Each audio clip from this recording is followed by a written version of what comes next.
You want to know what guys really think and talk about behind closed doors? Look no further. Welcome to the Other Guys Podcasts. You'll most likely be offended, but you'll probably laugh too. So, enjoy.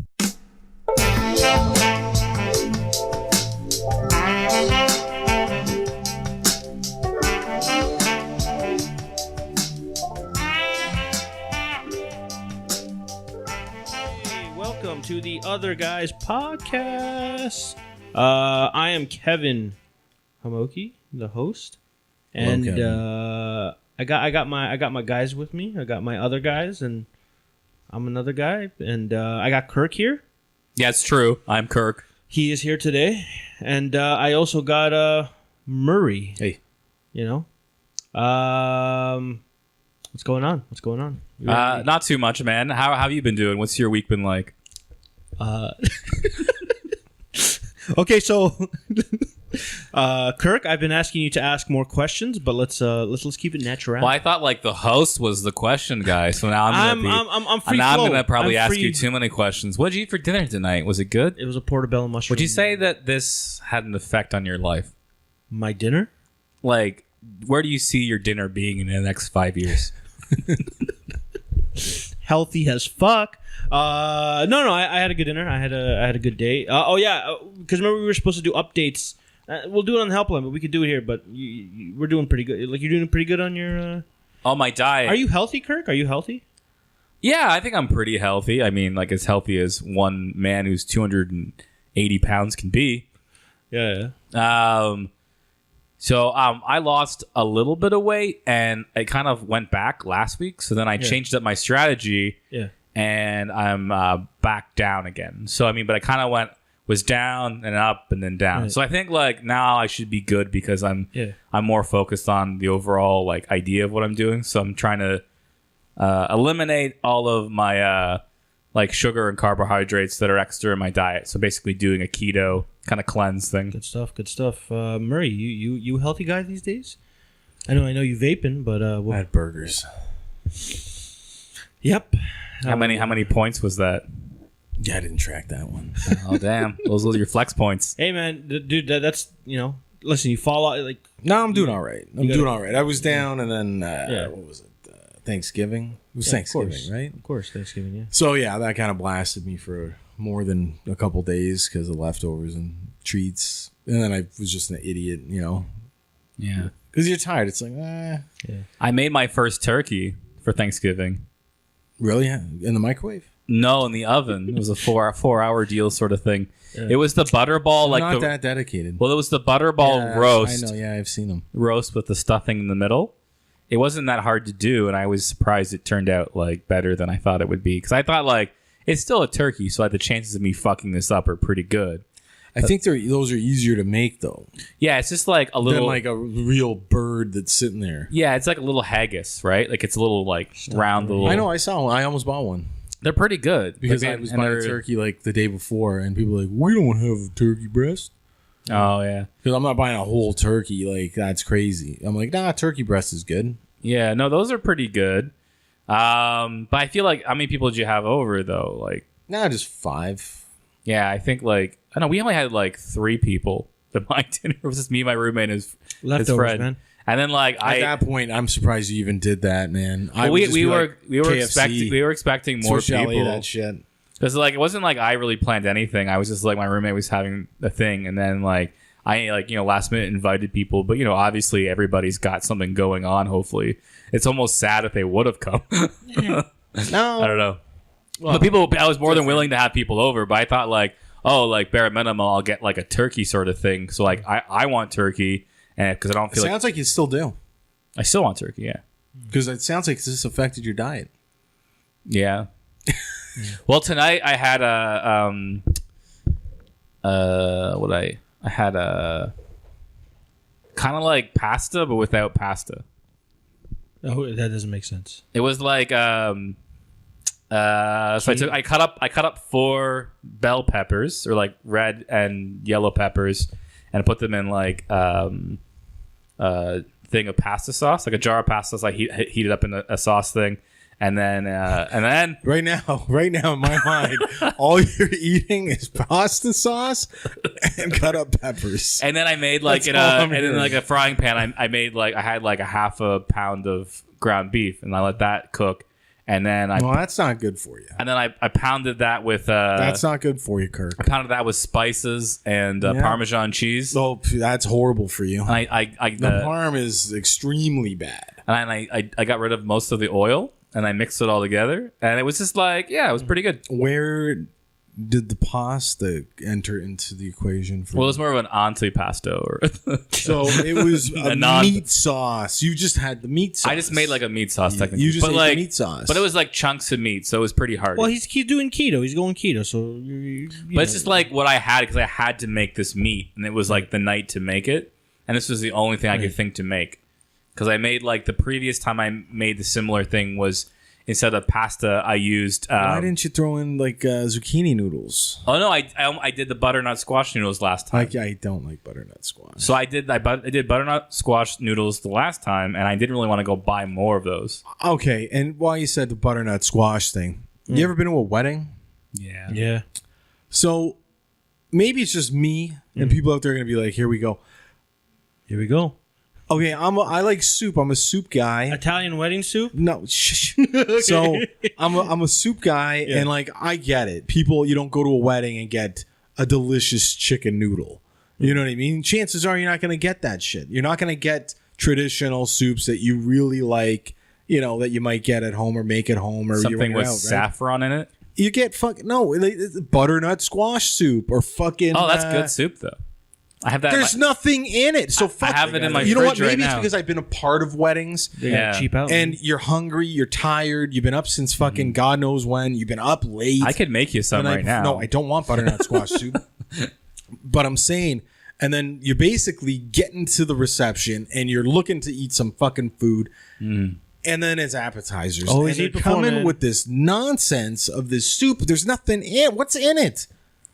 Strained butternuts. There's nothing in it, it's bro. like it's like a tomato soup. It's squash, Just like squash, pureed. You know what? It's pureed squash. Some people really like a French onion, maybe with the baked cheese and stuff like that. Oh, that's good. Yeah.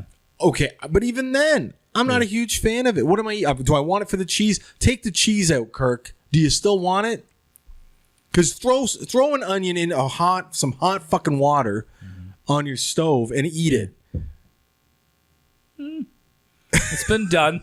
I don't know. What about you, Kevin? I'm not. Are you a wedding soup guy? Like butternut squash and shit like that? And people think, oh yeah, it's so good. I'm like, it's fuck. We can make this shit. My favorite soup there's a place up in North York, Sababa's. They do a lentil soup. Lentil soup's delicious. I am addicted. I can drink that shit like Finding a good lentil soup too is hard. It depends, but yeah, no. I mean, look, but they don't serve that shit. Here's the at thing: no wedding.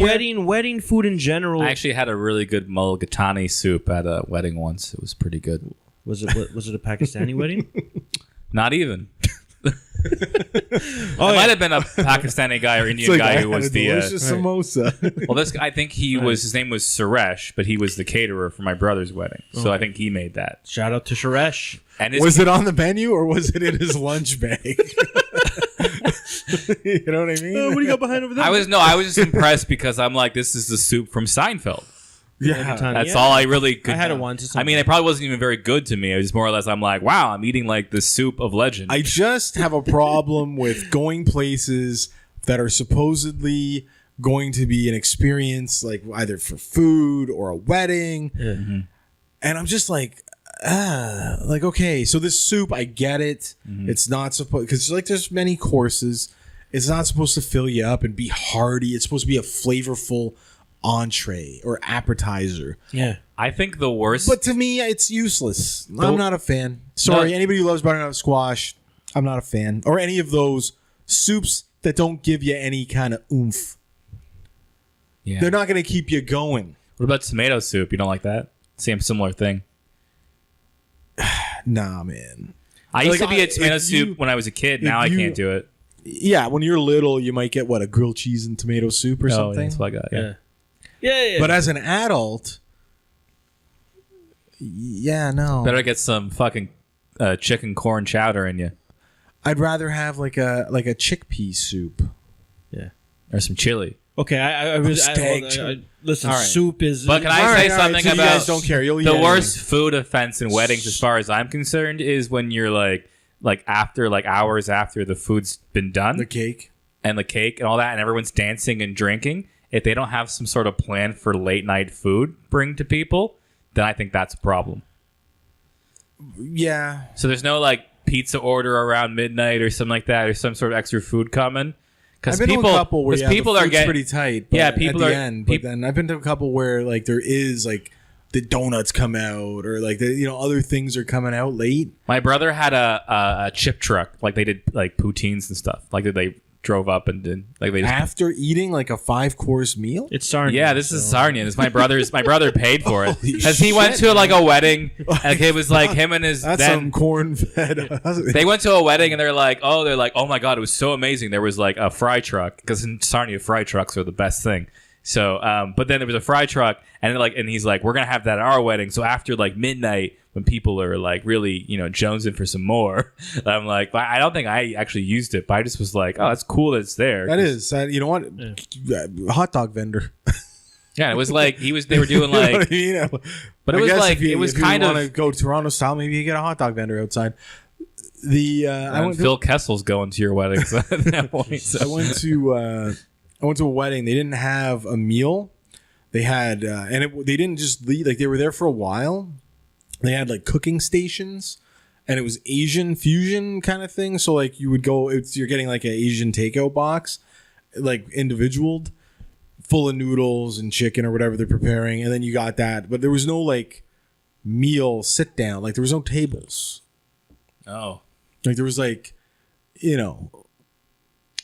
was loungy and there was no. Was it kind of appetizers then almost? No, or? you had a meal. A plate. Oh, okay. No plate. It was a box, Oh, a takeout Chinese box.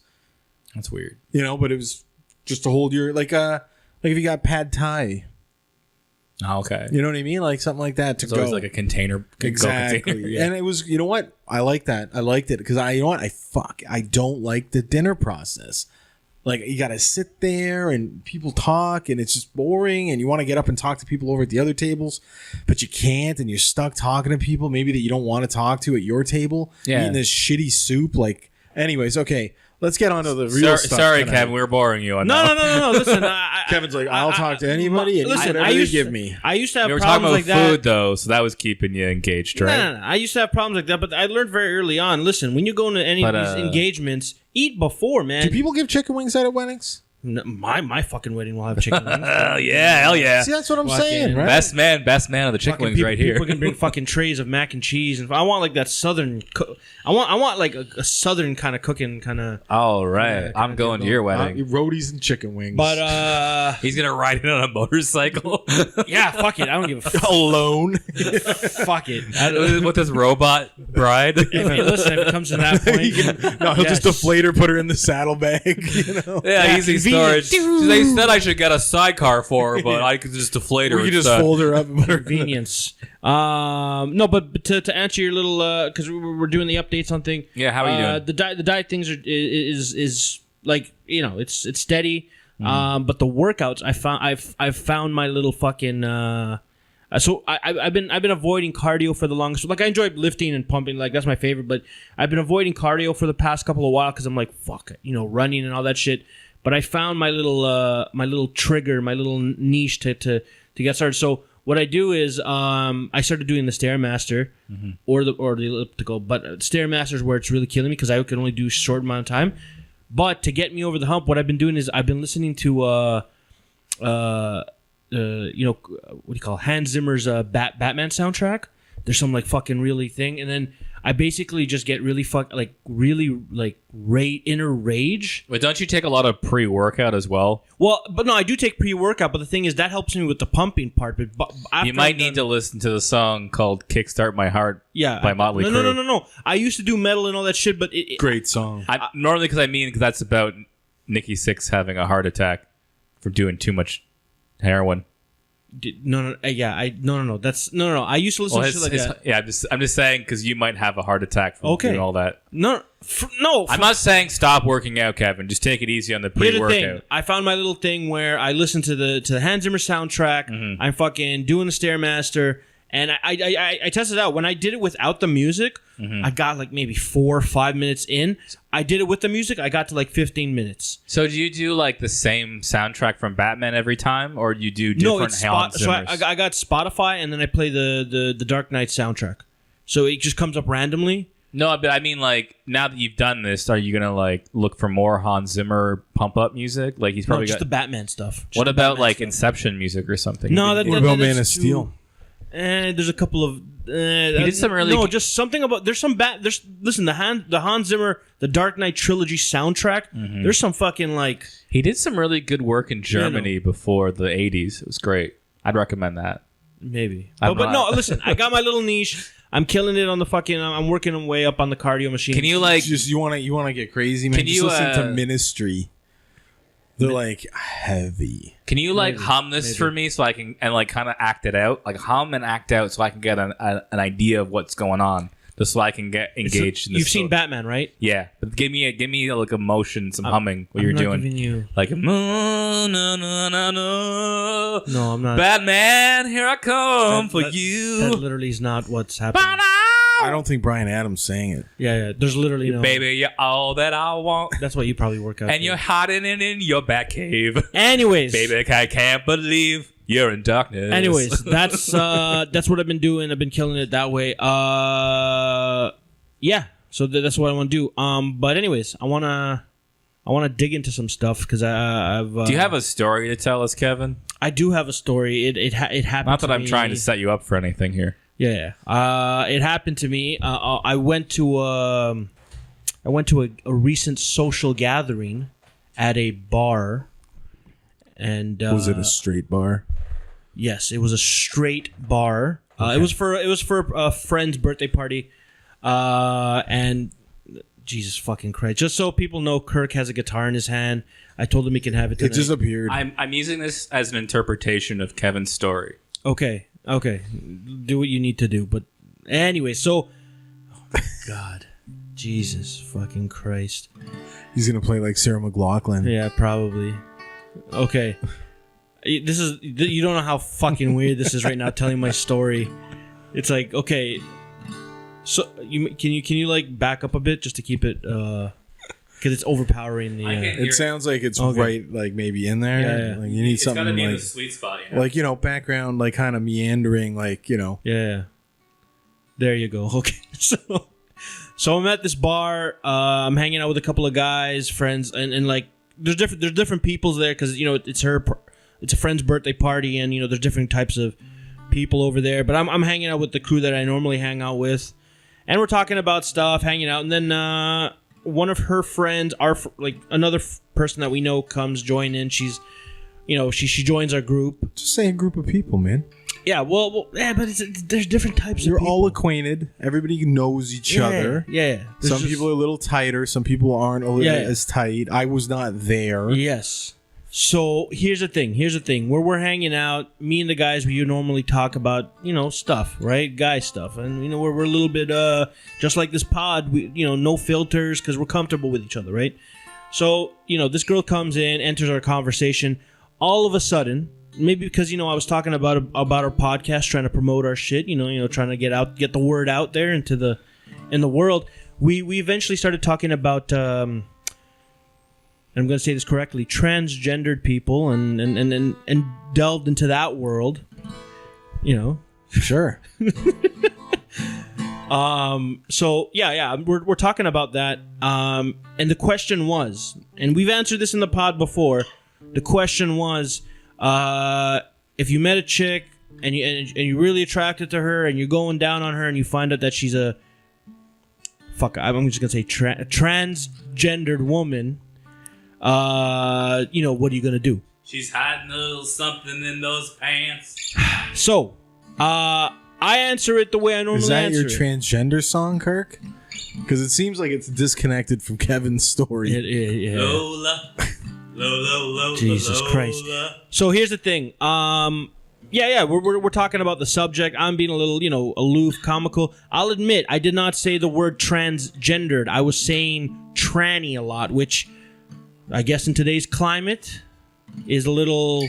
Some people... It's a little rough around the edges. I get that. I understand it. But because I was in that social setting where, we listen, and here's the truth. I want to... Okay, here's a question. Yes. You said the word tranny.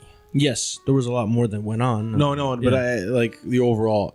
But the word that the person wanted you to use was transgender. Transgender. Okay, so if me and you, or if they, and this is the funny thing, if they maybe were with us, at a bar, and shit hit the fan, and for whatever reason, a transgendered individual punched somebody in the face, and we were just a bystander. Maybe we're not involved in it, right? We just see this happen.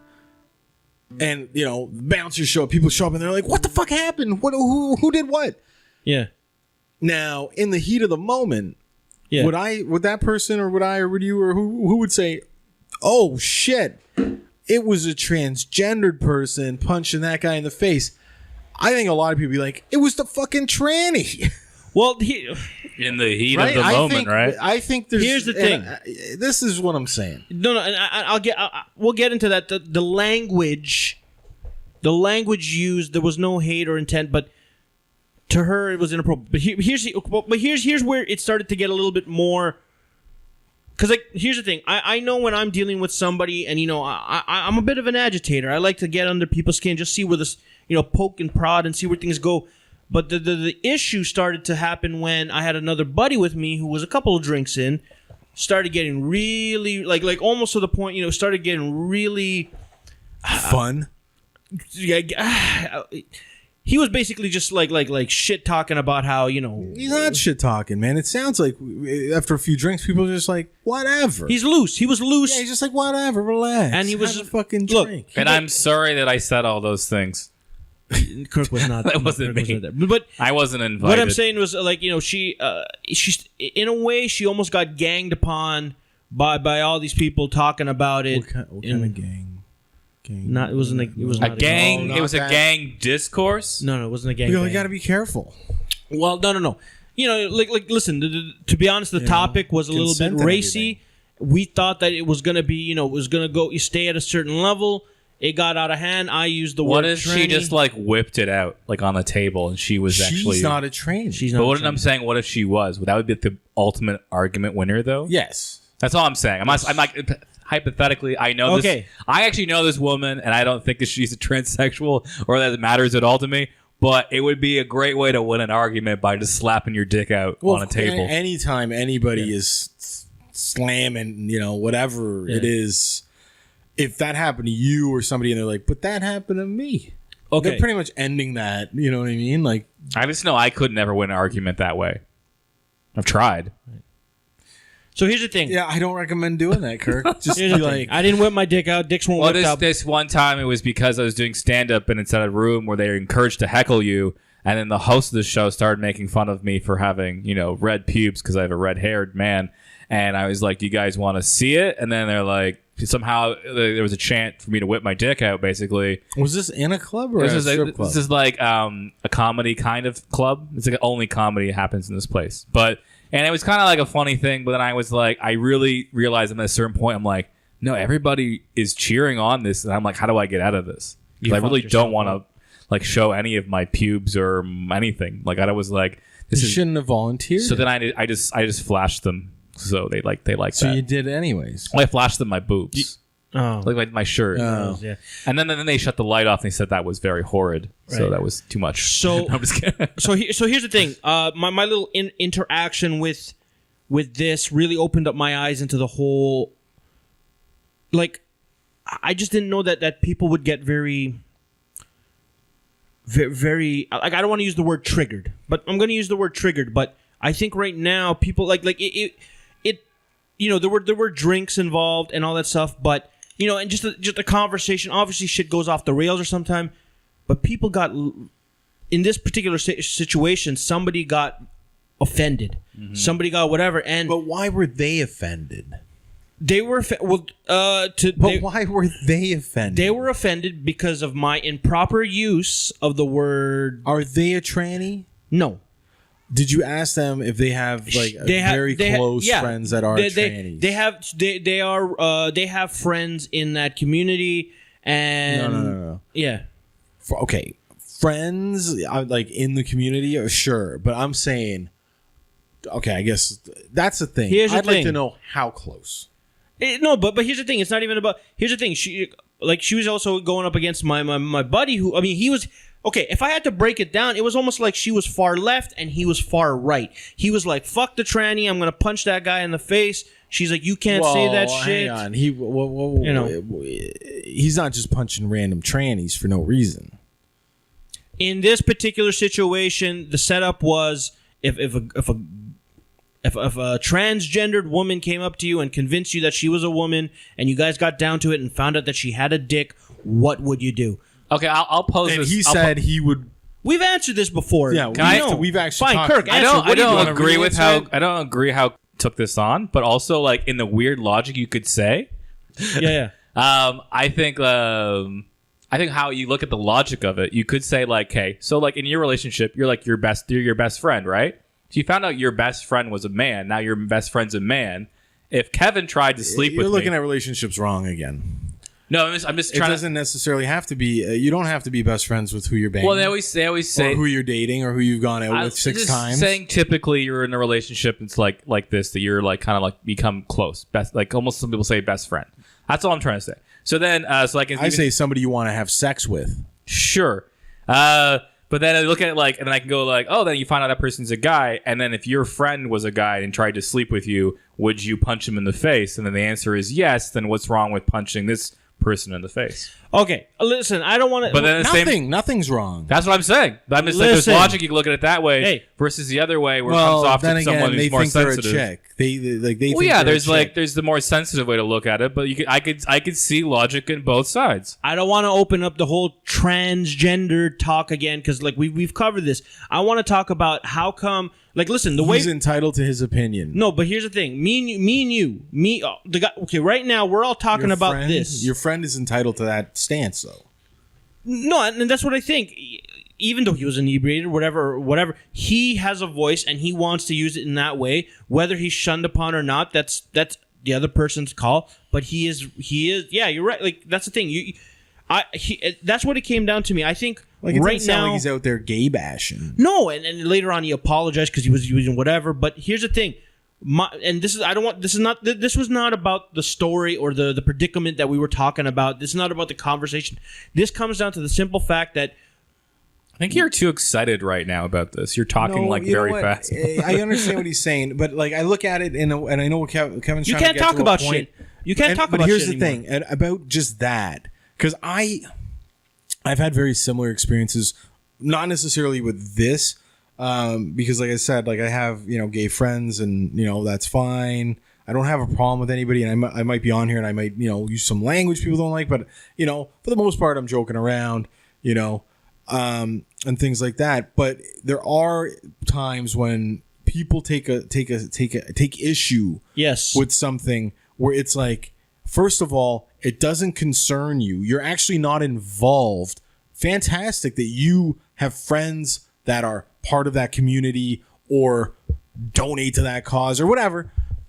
This doesn't matter to you. Also, I'm allowed to have this opinion and you're allowed to have your opinion. Mm-hmm. You know what I mean? It's neither one of us are going to see eye to eye on this. Mm-hmm.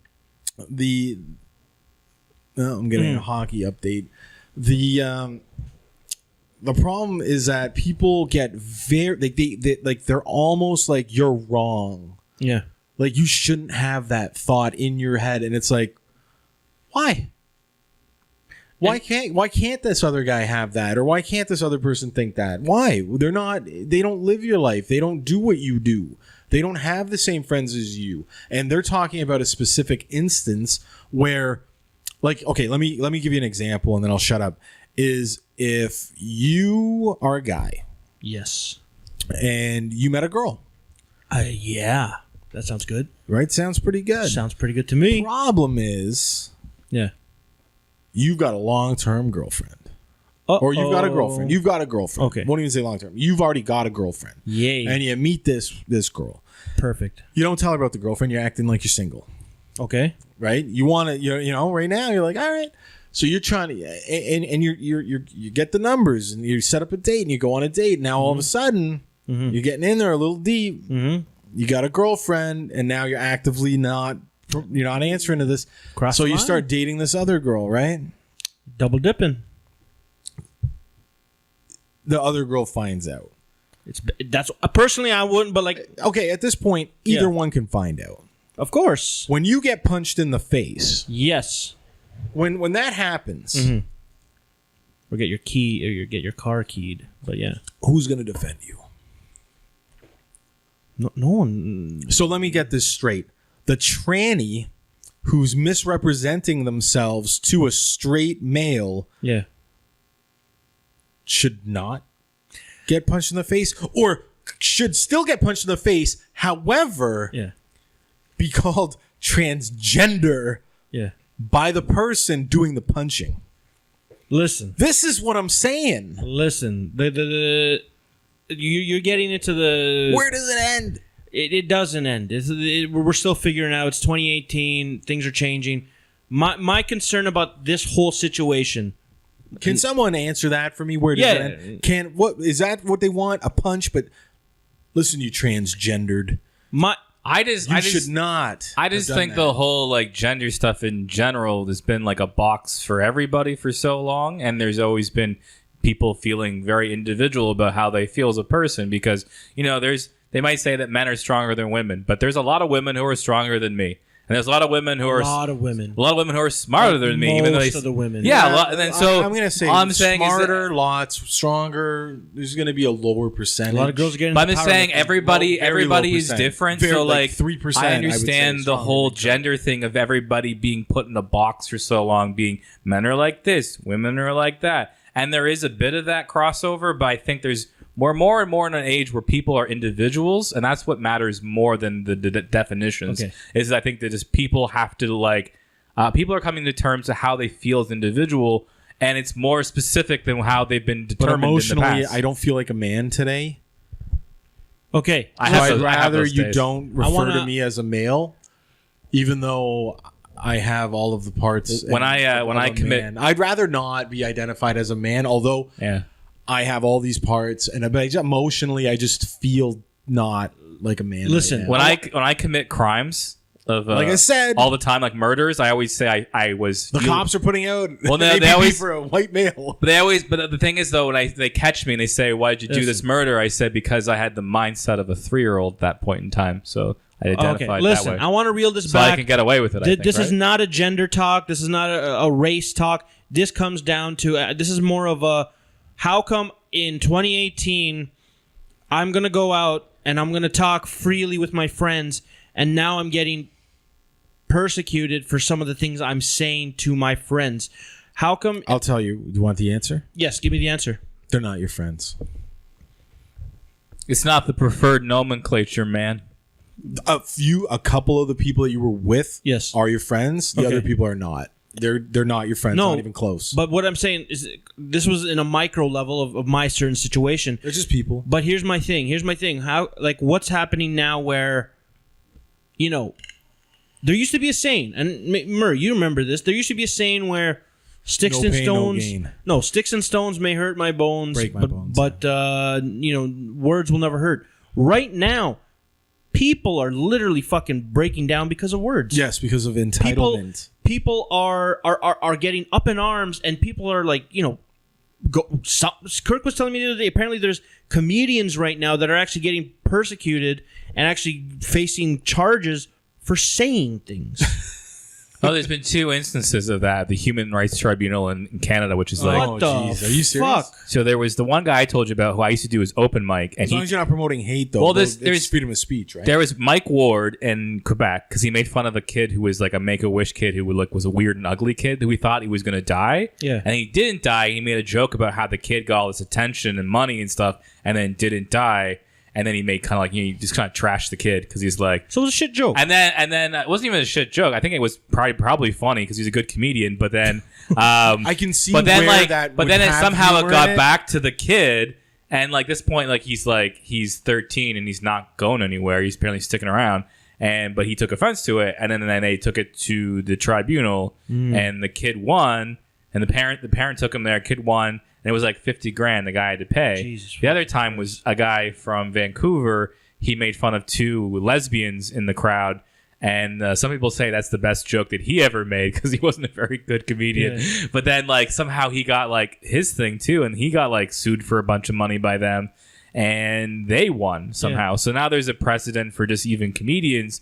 Like if you go after a specific target and if they find fault in how you go about it, then like if it's malignant or whatever, how you do it, then there can be some sort of and that's what the point I'm saying is you could have like some sort of not even an action against somebody. It can be just like, you know who got taken out?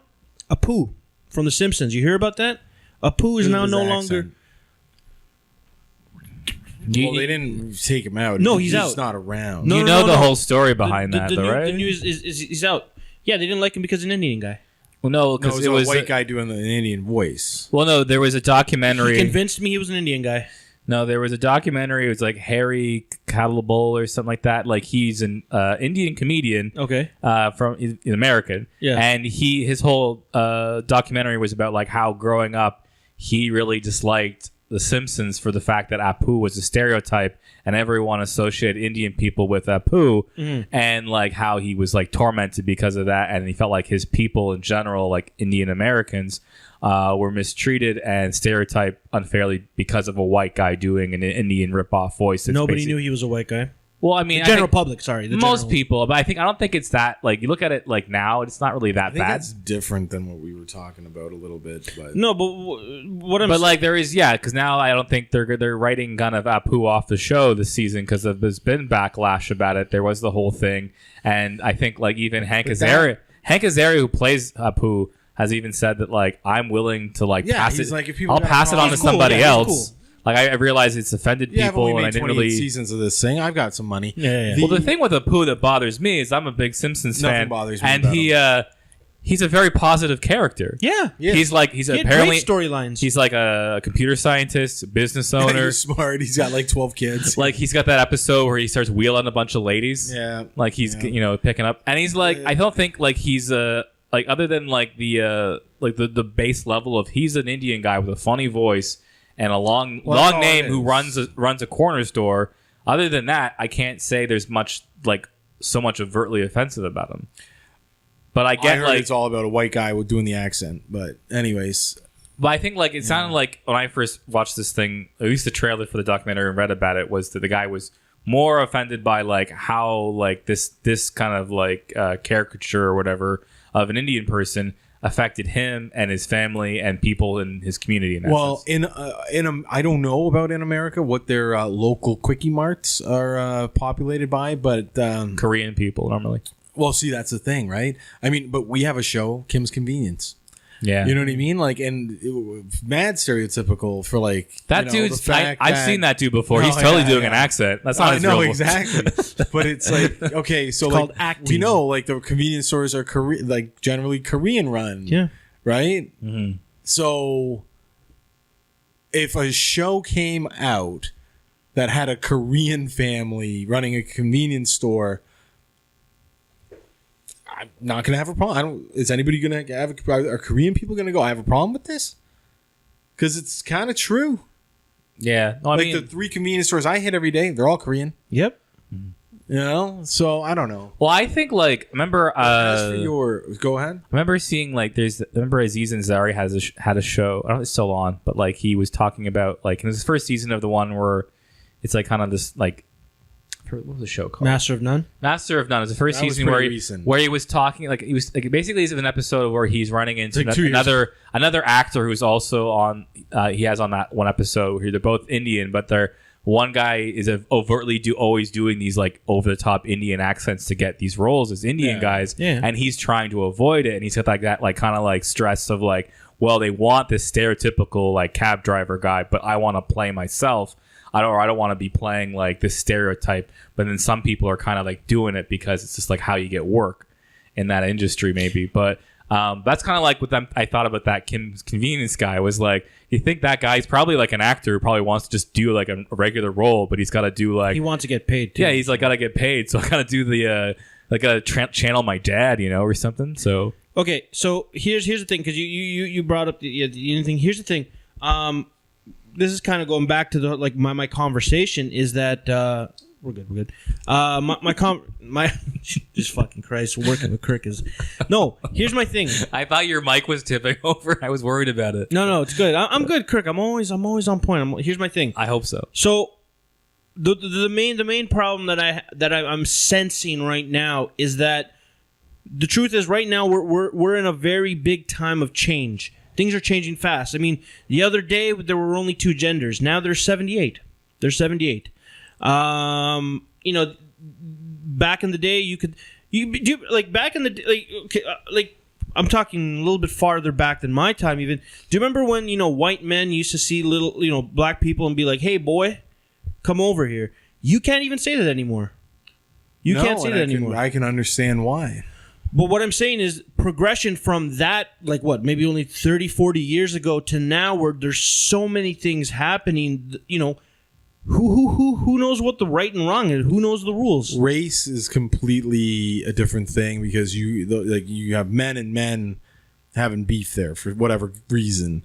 It doesn't even have to be white and black. It could be any part of this earth. Yeah.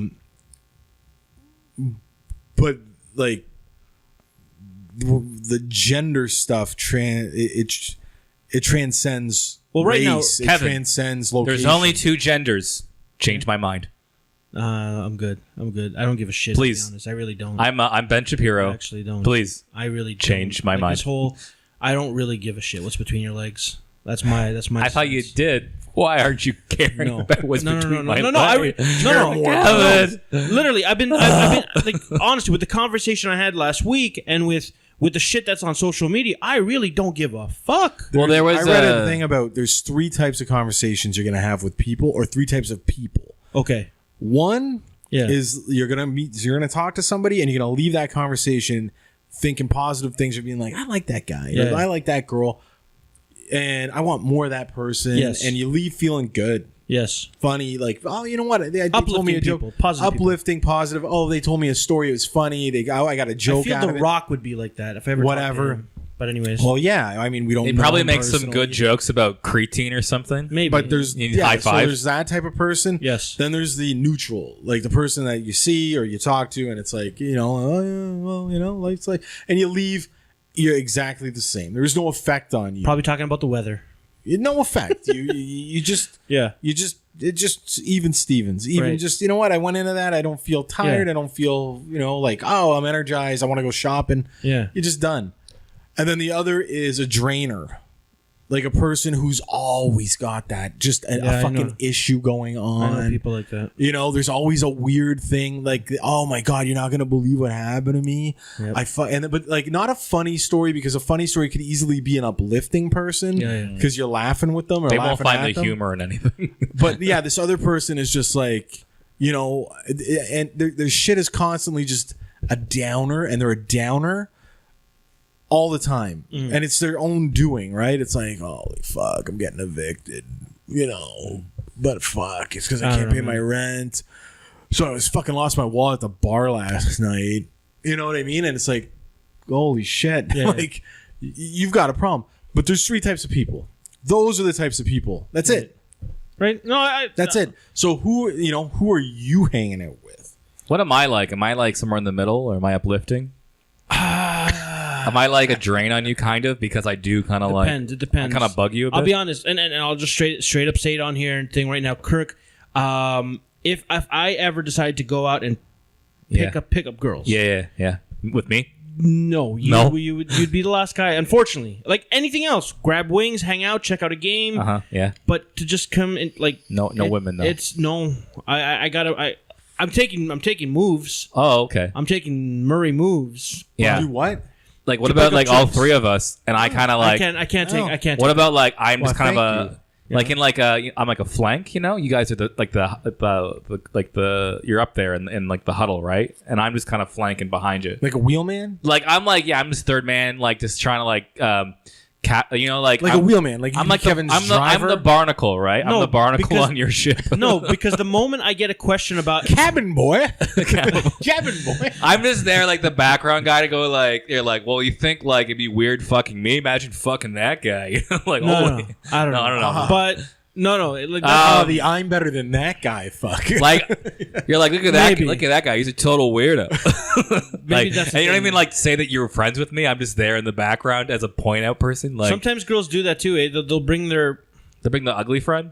I'm gonna say less attractive. I'm really trying to work on this being politically correct. I don't know. I don't think they purposely do that. You mean bring their friend with a nice personality? Oh no! But can I say something though about what you were saying before? I read this one article really quick, and then actually Bill Maher did a longer thing on it where he broke it down by stuff. But he said that there was like almost like an 80% of Americans when they were polled are against or somewhat against PC culture currently. They think it's too much. Okay. And they broke it down to like actually by like race, and like the races in certain people and categories of people like under 30 is almost like 75-80% of people still. Mm-hmm. So it's still young people, and it's still like from all these different races. Old people don't give a fuck. Well, no, I'm saying under 30. What are we talking about? Young people. So we think of like, I think the outrage being like a young person, like a college age, younger people thing.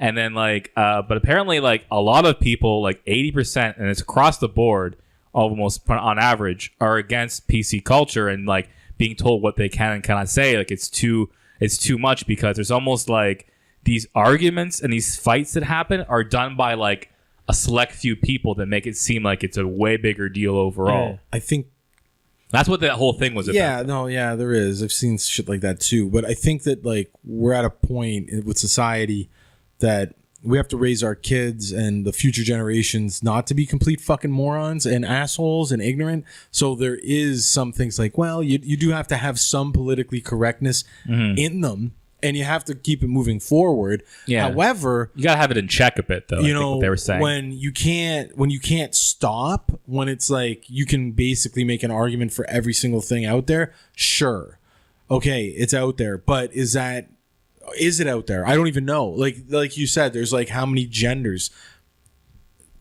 To me, there's 3. Is there 3?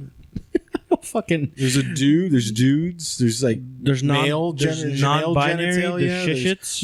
No. There's quickly. I'll just go back in. There's dudes. There's you got female parts. You got male parts. Yeah. Or you got the other. Your other. Is that what it is? Other. You lost all bits. Or no, it's hermaphrodite. Lost all bits. Some people are like that. Maybe they snip it all off. Whatever. Maybe some girls have a very big clit and it looks like a little penis. There's still but it's a not woman. No, I know. I'm just kidding. Okay. Right? Here's the thing. All I'm saying is that that's all it is to me. And if the kids, to my dad and to older people, is probably just 2. Here's the thing. So that's pretty good. Yeah. Each generation, you're adding a new couple genders, or recognizing, so work on it 100 years from now. But look, don't freak out on people.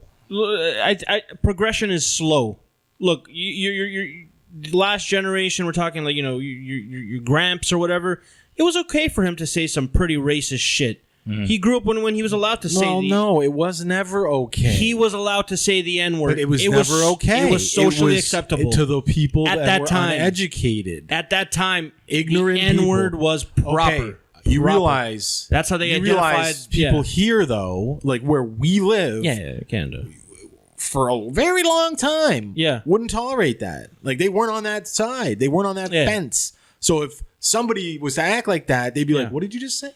Yeah, but I'm talking about North America. To be honest, this whole thing is North American. No, because we're North American. They were into that shit, man. Canada, and dude, we weren't. Dude, you ever been up to? We abolished it. Like, think about us. You ever been up north? Like, we're talking. Oh no, I'm not saying it's. They still drop some of those words, man. I'm not saying it's not. They out still there. drop it. I'm not saying. Oh, for sure. There's like backhanded. Yeah, buds, could do right. There's backhanded racism and all that, but that doesn't make it okay. And it doesn't make it allowable. It just means that those people they are are people of their not time. Educated. Okay, No, they could be right now. So then, it's whatever their parents. So then I'll bring it to our generation. Their parents are not educated to the point where they are teaching their kids. To move past that because they're ignorant. I'll bring it to our generation then. Me and you, even Kirk, when you're growing up, have you ever used the word or the phrase "that's gay"? That's gay. Of course, I still use it. Now, in today's climate, that's a no-go. Kirk, have you used it? Be honest with me. Not like in like the last probably like 4 years or so. I kind of stopped saying it because I think I had gay friends and I felt weird. You would drop it because it became like a reflex. If I hang out with and then you could see like them going like they're like cool about it, but you could tell it wasn't cool. You're like because then like the way that offends them is because you're saying. Like that's gay. That's stupid. Yeah, and I'm gay. So for like once you have that face to face with someone, I think that's kind of like how you build empathy and how you build understanding. Is once you have a black friend. Like I'm from Sarnia, so once I had a black friend, or I had a gay friend, or I had a friend who was half Filipino and half Hungarian, I started to like kind of like understand other stuff because for so long I think we got away with certain things. Like even if it was like nonchalant. It was like you never had to think about it because you were just answering to other white people. And like we were never like, I don't know, like overt about racism or sexism or homophobia or whatever, but it was a thing still, right? So, and I think it's made me a better person, like just understanding people and just being empathetic overall. It's what I guess we're saying we hope for the next generation is it doesn't become something that you're like, you have to beat. It's just built into you, where you're just I hope you're a tolerant person. But Kevin's saying like it's what you're saying is what I said, but different. Kevin was saying like at a certain point in time, it was acceptable to be that way. And I'm trying to say it was never acceptable. So you're to saying be no? that way. I think it's just like, they were doing it, and it's still happening in fucking weird places, even here. Okay, yeah, it's just like it all is about your social. Again, circle I think I got mixed up with the language when I meant it was acceptable. No, but like you said, the gay it thing, was like, the norm. It was the norm. Yes, it was the norm. Not so much anymore because, but if I cut back. But if like when I was hanging out with the people that I grew up with, even if we were probably all hanging out, in the last 10 years or whatever, I'm sure somebody would drop that line, like, but not in a negative way. No, it was like, never a negative way. Like it's a shit talking way. Yeah, it's we talking shit. But I guess we weren't like we were probably insensitive. Yeah, I guess you know what I mean. Like obviously to gay people. Okay. Like if they were around and like somebody's like, yeah, fair enough. Are you gonna take that shot or are you gonna, like, no, or like, what kind of shot did you what get? about that? A slippery nipple. That's gay. How about that? You kick, know what I mean? You kick like a girl. Totally. You kick like a girl. Like, well, I'm gay. Like, you punch like a girl. Remember saying shit like that? Like you punch like a girl. You throw like a girl. You know all that shit. Do you remember that? Do you ever say that? Like you throw like a girl? Yeah. I'm not saying that was acceptable. I'm saying that at one point in time, I gotta be honest. I don't really have a problem with it. Some people now do. Well, it's the best. It's the best comeback in the Sandlot, right? Yeah, it's like they're all throwing really good lines until what's his name? You throw like the guy looks like me, the ham. That guy. He says then, well, you throw like a girl, play baseball like a girl. And then, like, it's dead, like, oh, snap. Okay. Listen, like, at a certain point, it's a good comeback. I understand it. And, like, I've seen some girls who can really throw a baseball. Oh, yeah. No, this is not about that. But the average girl, I've seen them, and they can't. And their throwing is not the same as somebody who's been throwing a lot. So maybe it's a little girl thing and a little boy thing. I don't know.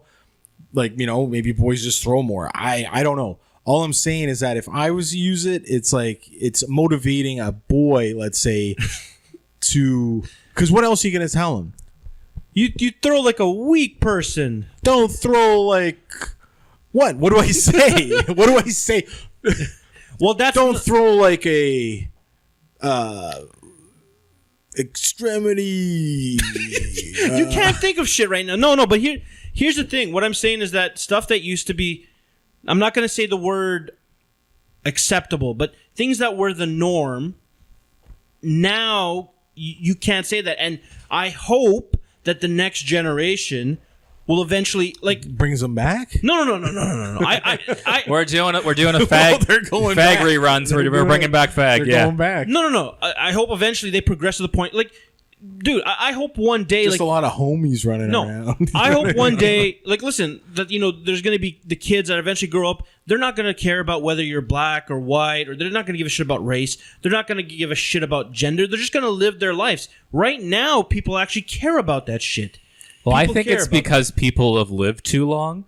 Everyone's still running our countries, here in the States, they're all old people who they've been through all this, and they're just not I don't think it has anything to do with them. I think because I'm for sure there's these old guys who are 75, and to them there's no way there's gonna be these sort of people running our shit. So I think it's you were saying people they're put in there by the ignorant people. Here's the for thing. Sure, but I mean I think that's up to this point, but things are changing now. But I mean that's got to be a big thing where the people who are too old.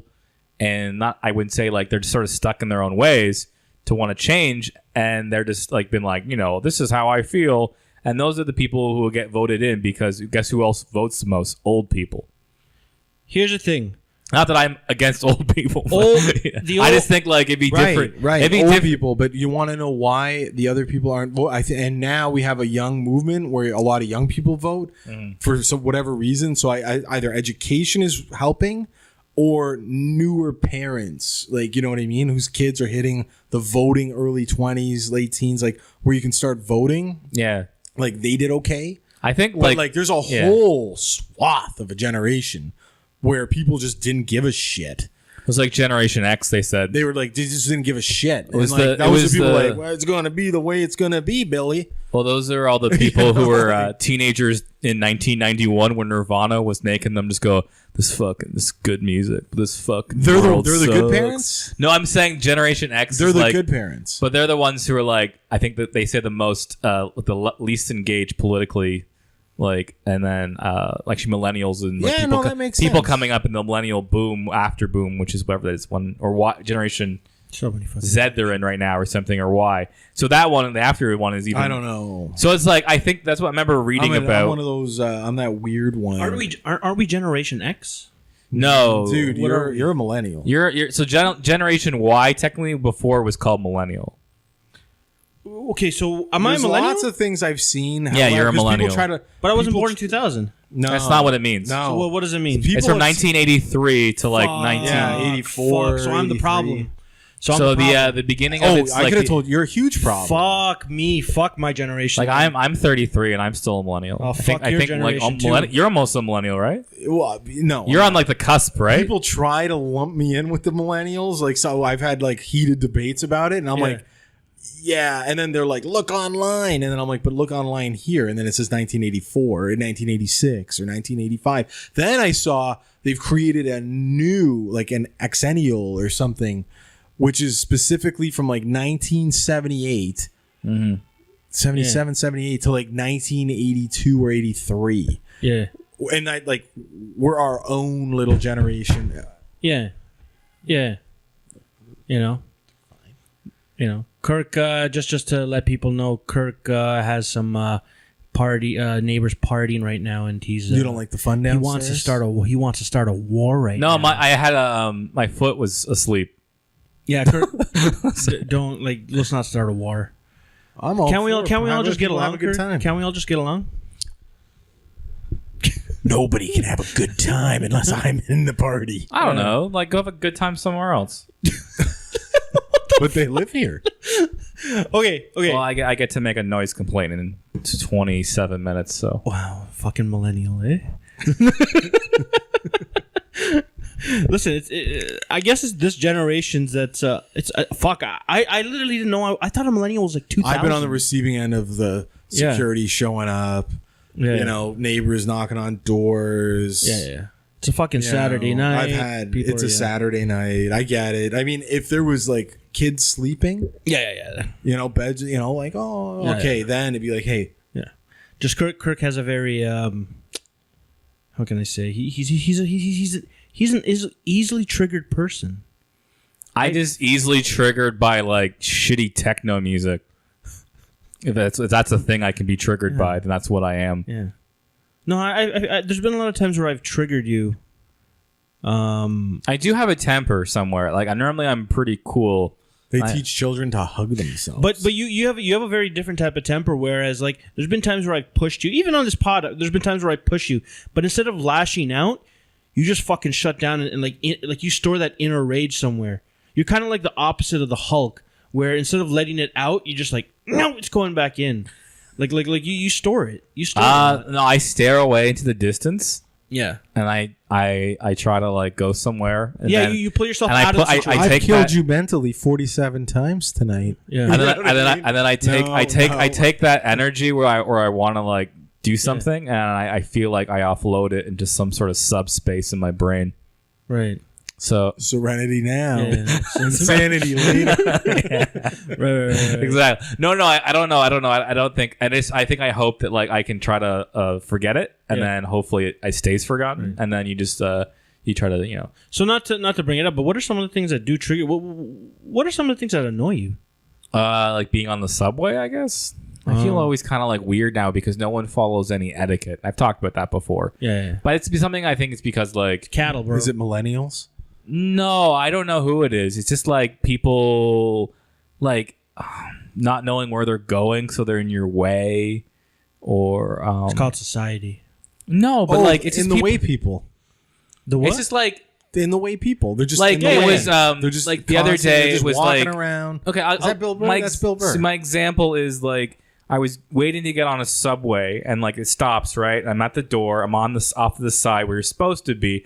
A person gets out. But they just stand there in front of the doors, and they're looking to either side to where to go. Yeah. And then they're not out of the way quite yet, and the doors are starting to close, and they're still standing. And I'm like, get the fuck out of the way! Like, and I was part of it is move. Like you got to be. Part of it is the dude. You're like, part of it. But too. I'm like, I don't know who's that. Like, you got to get the fuck out of the way. Like, I don't know who's the person who just stands there after they get off the subway. Have you seen?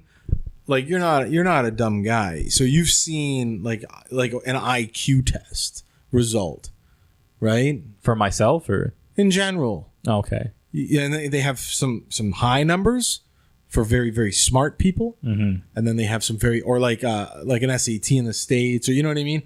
And then they have very low numbers for people who aren't very smart or bright. Yeah, I'm solidly in the middle. Just a little bit above. Like, I'm a normal dude mentally. I think 175, 180. Well, that would put you as a genius. But that's very smart. You're probably a solid 98. Idiot savant, I believe. If you clock in at like, you're. I feel like you clock in at like 112. Oh, maybe it was 112. You're smart. Maybe I don't know. I or like 134. You're like a genius. I passed a certain test, right? Yeah. 130, you'd be like able to get like through university, basically. 130, you should. You're like doctor. Like you're like scientist. The fuck was I saying? Oh yeah. So think about the scale, and let's say you fit in the middle. Now there's going to be a bunch of people that are smarter. Now think about this. Think about your cup. If that was full of liquid, you took a 10-ounce cup or whatever, and you fill it halfway, and you're in the middle. You're 5 ounces in. Think about all those ounces below you that are fucking just drivel. Those people are on the subway looking around, walking out, going, "Is this my fucking stop?" Like these people are out there, man. They're on the road. They're in the way of you. They're in the way of the smart people. And you know what? The smart people are smart. They're not probably taking the fucking subway. Or they are, but they're being smart about it. Yeah.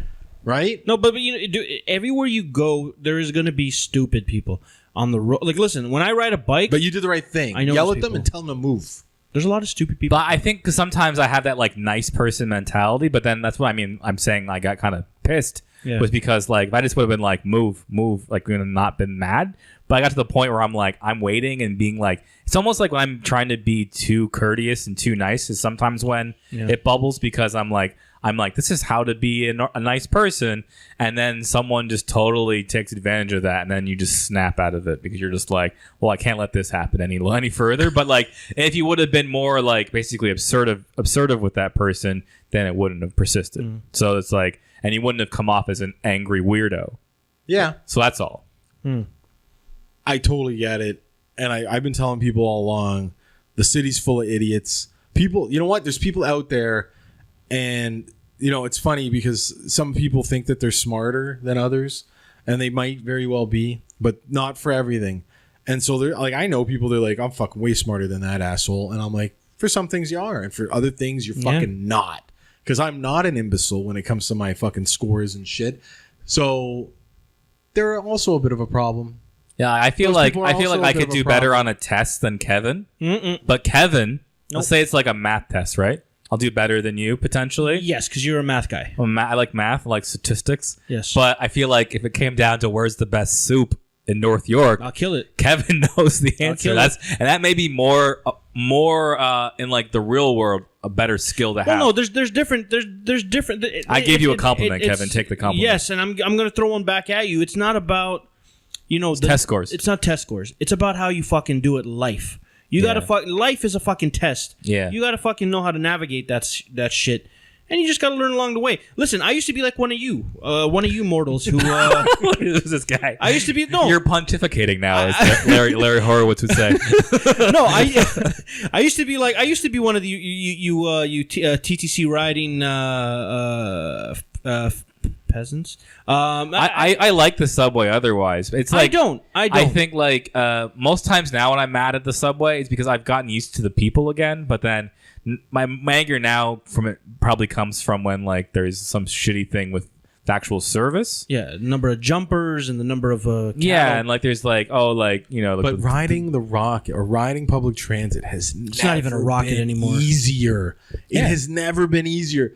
Like it's better. It's better. No, it's never been easier. So like I'm talking about when I was taking transit to get my ass to high school or whatever, wherever the fuck it was when I was going to the mall or whatever, and you couldn't really get for a while a straight answer on when the fucking bus was going to be at your stop. Yeah, you just didn't know. Like you just had no text that shit. You had no idea. You'd get there and you don't know if the bus just left or if it was arrived. Like there was nothing. Then they had the numbers for each individual stop, and you could call the number for a bus. I'm talking buses. You could call the number and it would tell you the next time of a bus, and you'd be like, "Cool, boom, there you go." However, there was no cell phones. Oh, this is before cell phones? Right. Because I remember when I first moved to Toronto in 2007. Murray's not a millennial, okay? When I was in 2007, I had my very first phone. This is like 93, and it was really hard to like... 92. Well, I just remember it was so hard to even just like those ones you got like the T9 texting. To try to text the fucking one something or other. I can't put up with that shit. So I remember I just give up. So I'm like, I might as well just fucking wait anyway. Like, I'm not going anywhere. Well, I'm just saying. Yeah. You couldn't really figure out the times. Mm-hmm. And then the buses, man, they were shit. And that's back in the day when the bus drivers had some fucking balls. Even the women bus drivers. You know what I mean? Like they would give people shit. Like they would give you shit. If you were a student, you were fucking around, they'd be like, "Hey, get off the fucking bus." You know what I mean? They told people they took care of that shit. Now I hear they just look out the window. Oh yeah, no, they have the cage. They're trained look out the window. No, that's the thing. No, so I'm not saying that that's the right way. I'm just saying got a spit guard now too. People can't even spit on you. Yeah. But see, this is the thing. I don't think back then people were spitting. Yeah, they were kept in line. Maybe you know what I mean. This is the thing. I don't think anybody would be spitting because Listen. I just think people are softer, but anyways, TTC much cushier now. It's all on the fucking technology. You know exactly when it's coming, when it's departing, how long your trip's gonna take to get to work downtown. Back in the day, you had no fucking clue. You'd be like, shit. Yesterday it took 50 minutes. Today it could take 50, but it could take 2 hours. Yeah. Nobody knows. Nobody knows. No, I mean, I guess sometimes it's like if you might. I think now, it is so good that sometimes when the bad thing happens, it makes you like 20 minutes late. Subway stations are great now. They've got Wi-Fi. There's fucking air conditioning on all this shit. I would say there is times that I think it is so good that sometimes you're just like, for me, it's pretty solid. But the times when you're like, that one time where you're like, well, you can't go to the station you want to go to, so you got to walk an extra like half an hour to get to wherever you were going, because it was like, say I was going like to I don't know.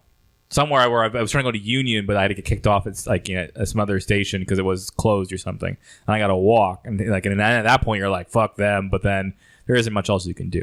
But like you say, I'd say 95% of the time now it is good. So I mean, I have no roots. There was roads didn't have fucking roots. But it is one of those things. I think it's like an easy thing to be mad at when it doesn't work as probably what it's supposed to, because it's like you're like you say the fucking TTC. But it's not one person you're thinking of. TTC, motherfuckers. It's not like one. It's like when you say, "Oh, fuck the government." You're not thinking of one particular government. You're not thinking of a particular person. Actually, I saw the best street sign. No, I actually do. No, I saw He's an old white senator. I just don't like him. His name's Larry Government. He's just been there too long. He does nothing. Yeah. Everybody goes and talks to him. Oh man. You know, they got to get his vote. No, there was a construction ahead sign on the street and made me laugh really hard. It was just down here on Bloor. And it was like one of those orange signs with an arrow. Construction ahead. And then someone wrote like in like graffiti, "fuck laws." And I was like, yes, that's the best fucking graffiti I've ever seen. Take back this city. Yeah. I don't know, man. The problem, and I saw, maybe you've seen it too, is somebody like whatever. He's a very smart dude. I forget his name. He did a study and he was like millennials and problems and whatever because of work. And some of them are really driven. But he's like, the number one problem is parenting when it came to them. And he's like, it's, they were told they're special. Yeah. You know, you can do anything you want. My mom still tells me I'm special all the time. You can obtain anything you want. And they were protected from the harsh realities of you're not going to finish first at everything. And you're going to lose. And you're going to have problems. And, you're going to have your heart broken. And you're going to get punched in the face. Actually, you should get punched in the face at a younger age and get into a couple of tussles to understand what can actually happen to you if you fuck around out there, because people don't understand what can happen to them. And entitlement. And he said that's a huge one, because people like, these guys will get a job and then their boss will be like, "We give you all this stuff. What do you want? You're not motivated. You don't want to do anything. You're bitching all the time. What do you want?" "I want more money." "Okay, you know what? We'll give you a bit more money. We want beanbag chairs." "All right, you get beanbag chairs. There should be free food, free parking." "All right, we'll do some lunches. We'll give you free parking." But then they still hate their jobs. And they still complain. And then they turn on bosses, right? And the guy says there's a big problem with millennials right now because they don't know what the fuck they want, because they've been given everything that they have. Yeah, right. I've seen this guy. He was on TED Talks, right? Oh, I don't know where I can't remember where I saw. No, I remember. I know this guy. He's like a handsome dude with glasses, and he seems like he knows what he's talking about. I don't know. Yeah, maybe it's the same guy. No, he's done like multiple talks, but I've seen that exact one that you've. But he made a lot of sense. No, he did for sure. It makes total sense to me. And then I start thinking about people I know, and I'm like, he's nailing all these people. You know? Well, I can think in terms of me. I can see a lot of that, like in how I was raised, and like how I'm still like protected all the time, and it's like by my mom or my parents in general. So it's like I think like it's instead of saying my grandpa's a good person, I would think of, because he'll call you on your bullshit. He'll just say you got to work hard, and you don't just like you don't earn his praise until you deserve it. Well, that's completely different. Well, that's different. that's working hard for one dude. No, I mean like he's just like that's because you can work hard at anything, but not if for you him, work but hard like vacuuming your but house. He's somebody. He's somebody who I think his kids. I look at it gets you nowhere. You can work hard on the wrong things, right? You can work harder than anybody else, and be like, "But I fucking worked," which is why people get upset, because "But I worked so fucking hard," and it's like, "But you did it on something nobody gives a fuck about that you can't make any money at." So it's not everybody else's fault for not making you rich or giving you money, right? Because somebody invests all their time and energy and learning into, how to make wicker baskets. I'm not saying there isn't a place for that. I'm just saying if you thought that was going to be your ticket, or you're going to be entitled to a share of the pie, chances are you're not, and you're going to hate your job because you're going to have to get a job, and then all of a sudden there's a fucking issue. You know what I mean? So what I've heard, which makes a lot of sense from people, and kind of the path that I, is all about choices. Be very, very good at making informed choices. Educate yourself, because later on, those choices are going to want you to have certain documentation in order to perform a job function. So if you make the right choices or choices that you feel are good, that's how you're going to live your life, because you can make a lot of bad choices. Just inform yourself. But if you think you're special, you're not. It's just some people make the right choice and some people make the bad. And a lot of people come on, people are born into money. There's some people are born into fucking money. Some people also choose to go to Humber College for comedy writing and performance, right, Kevin? Listen, okay. let me. Yeah, U of T Law School. It's pretty good, right? Humber College. Listen. I got into both. What do I do? You know what's one of the things I noticed? I guess I can be a lawyer on the side while I do comedy full time. Like I can be. You know what's one of the things I noticed, because now that I realize that I'm an actual millennial, and this is to my millennial peeps that I've noticed in my millennial community, is that Kevin, are you actually a millennial? I guess I am. I just found out. But here's good news. Here's the thing. Sure is. Here's the thing I noticed is that early on, a lot of us, we chase certain things. Actually, no, not the comedy stuff, but like a lot of guys, they go in and they chase the money. They chase the money idea that, oh, if I get money, I'm gonna go, get a good job, and then I'm gonna get a good wife, and then happy life. That's not how fucking things go. You like that's how I have a lot of friends who have degrees in fucking, York University degrees and shit like that. But now, they're riding a bus or they're doing whatever. Exactly. But they're doing shit. They have like history degrees. I respect where they're going. Yeah. Because when you're younger, yeah, you grow up and you think, I want to be rich and you think the world's going to be models. Yeah. Kevin. Yeah. Bang models. Oh, yeah. And, drive a fucking hot car, and I'm going to be living luxurious. Oh, yeah. And you think, but really it just comes down to, Yeah. I'm going to be rich and famous, right? And then when you get older and you're like me, you think life, and and then you're thinking like, you know what? I just want to be a good dad and get a good night's sleep. So that way I'm there, like and be alive. Have you heard the Tina Fey thing? That's it. No. It's a totally different outlook. It's a totally different outlook. There is that pay the bills, be a good father, be there, I be think that guy. To bring that to a more general thing is, I think people need to like stop focusing on getting the right fucking papers and thing. It's about finding find what makes you happy. But what makes you happy? This is the thing. That's the thing. But you got to find what makes you happy. Millennials don't, and you don't know, and they don't know, because, like you said, they think somehow getting a job that's going to pay them a lot of money, right? It's not. And I'm not saying that won't make them happy for a short period of time, where they can go out and they can buy a condo, they can buy a nice car, they can do whatever.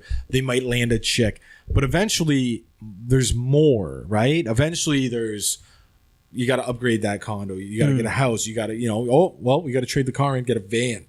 You got kids coming, whatever. Yeah. I'm saying a lot of people don't realize, and they start putting other things first, right? So what makes them happy? The work, the money, the women. I won't even say kids. What is that step at the beginning, right? Party, having office, money, right? The Office Space thing, right? Like the beginning test in the movie. Yeah. Where he's talking about like they test. Michael Bolton? Well, no, he talks about like the high school test. Is if you had all the money in the world, or like $10 million, what would you do for your spare time? And the one guy was like, well, it's like, he said, I do nothing. That's like, that ruins the test. Nothing. But he's like, that's kind of the joke of the movie, because what he ends up like in his head, he wants to be lazy, but the whole point of that test in high school or whatever, I do nothing too. It's to be like, well, no, it's like, well, what do you like to do? Like, if it's like, he's like, I like to fix up old cars. Then it's like, you're going to be an auto mechanic, or you like to do whatever your hobby is. That's maybe what's going to drive you to a career that you're really going to like. But I mean, like, it's in that movie, it kind of like tests it to the extreme. You know what's funny? Back when did they test you or like guidance? Did you have that, or social studies, whatever the fuck they called it? There was this. Did they tell you like career, like what you should do? There was a thing. Entertainer. No. I literally got fucking entertainer. There was a thing. I'll say that I had to do because my mom was worried there was something very wrong with me when I was 16. She's very astute, isn't she? Yeah, she was pretty astute. So I got put through like all these like psychological tests. They weren't like they were to see like we're gonna shock you now. No, not those kind of tests, but they were like intelligence tests and what's the other sort of tests, right? Like you're saying that was like a true IQ test. I'm sorry you had to go through all that, man. Well, it was like an IQ test and like an ability test and like what's the one where they like it's like what might mean what kind of job you would do. It was just all this sort of testing. She actually paid like a lot of money for it for some reason, and it just turned out that I would be a teacher. And, I tried to fill it out so I wouldn't I get. can see that. So I wouldn't get because I think because it was like I like to read and I like to be helpful and stuff like that. So I'd be a smart person who could like and be patient. But I think like I looked at that test and I could sense right away that these questions were trying to get me to be a teacher. And I was like, or like, you think it was rigged? No, I was like, I could see which ones like you could tell would be like that's trying to get me to be like, I guess it would be like it's like an aptitude test. So it was like kind of like, do you enjoy teaching people how to do certain things or whatever? And I'm like, that's trying to get me to be a teacher. And so I thought I was pretty sure all the ones I thought were teaching questions because I hated teachers. I tried to see what your skills are. No, I tried to go. I don't against like it. teaching anybody anything. Well, I was my theory was because I hated school at that point. I didn't like any of my teachers, so I thought like, there's no way I want to be a teacher. So you did do a test, and they said teacher. Yeah. Okay. That's interesting because my IQ was high, but not too high. And I don't know if it's rigged, but like my guidance guy or whatever what do they call him? Guidance counselor in high school. The guy that like talks to you every now and then. Guidance counselor. That's a guidance counselor. Guidance counselor. Yeah. I thought they had a different name. It's always been guidance. Yeah. Chad. Well, I used to drink coffee and smoke cigarettes with mine. Yeah. But. Yeah, I guess whatever. I got told I should be a guidance counselor. He's like, I'll take you under my wing. He's like finally a cool guy in the office I can have smoke cigarettes with me. Yeah. He's like, he probably like totally you're gonna be like an astronaut. He's like I can't let him be that. He's got to be hanging out with me. No, see, there's the trick. If you want to chill with somebody, you never get them to do the exact same job as you because one of you's always working. That's like right, like. But you can never work with your buddy. You got to have your buddy do a different job that gets you off at the same time. So like on lunch, me and Kevin always get off at the same time, right? Yeah. Fuck. What's that? Yeah. I guess I'm making those gay comments because I think I don't. Yeah. Sometimes people misconstrue that me and Kevin are having some sort of relationship outside of this podcast, and that's true, but only it's platonic all the way through. So millennials, millennials, little wound up. They have a lot Take of it easy. Yeah. Also, facial hair. You guys are looking mad lazy out there. Man buns. Chill, yeah. It's kind of hey. I kind of like style. I like what I'm doing right now. I think it works for me. I can't be fresh shaven. I'm too chubby faced. No. So I feel like the beard and hair is working. Well, that's the other thing. I warn women. Women should be warned. If you're gonna date a guy, you got to see a photo of their face. Clean shaven, right? I don't think my face is ugly. You got to see a picture because if the guy shaves it off, you're like, oh shit. Think about that, ladies. Think about it. That's why the beard's coming back. But no. I think when it comes to this whole millennial issue of like what the fuck they want to do, I think instead of them focusing on, because I used to struggle with that of like, oh, what do I want to do? What do I want to do when I grow up? And like, whatever. I feel like that's been most of the time I've known you because you just keep saying what you're doing as next. You get older. No, you're like I'm gonna drive a truck, then I'm gonna be a security guard, then I'm gonna get the motorcycles, then I'm gonna be a bus driver. Because I'm figuring out the things I do not want to do. By doing them, it's elimination process. But to me, you're like, in my I'm fucking hustling, man. I'm fucking working it out. I know, but like in my sense, I'm like, you're not really picking great jobs. The first couple ones, at least. I was like, no, dude. But I'm figuring out what I want to do to fit my lifestyle and what I want to do. Yeah, no, I just can't do the same shit for 40 years in a fucking cubicle, man. I can't do that shit. I like your hustle though. I think you got a good. No. I'm working towards something, and my way of eliminating it is by doing things. I know there's right now. I've worked, but you have to look more at the trade, like the back end. Like, you know what I mean? Look, money's never been an issue. I've always found ways to fucking either work more, work that job, save up here, but do that stuff. That's how I got all this. I think Kirk sees like what I see, where like, because I'm a little bit older than you, so like, you know what I mean. And like, I used to burn through money, my paychecks. Like, it's not even when I was single, like, yeah, whatever, fucking my car, gas. Let's go meet a girl. Let's go to Niagara, Hotel Falls. Like, let's gamble, like whatever, man. I had a good time. And then you get older and you realize, fuck, you know what? I should have been saving some money, and maybe I should have left that job a bunch of years ago and like maybe had a career path, you know, and like figured that fucking thing out. Because like, I mean, I don't want to be, you don't want to be the 50-year-old guy living paycheck to paycheck. You know what I mean? That hasn't put time in somewhere, looking for a job, going, oh fuck, my back's starting to go. Well, like, you know, I know comedians who are like my age or a bit older who've never really had a real job. Well, if you like can a catch real lightning in a bottle and survive like that, perfect. Well, like it's like life. they have You choose they're guys who've been trying to do comedy for the last 20, like not 20 years, but say like last 15. I was going to use that. Oh, sorry. Yeah. Say like the last 15 years, and they realize they've like been working at like part-time jobs for like most of their adult life.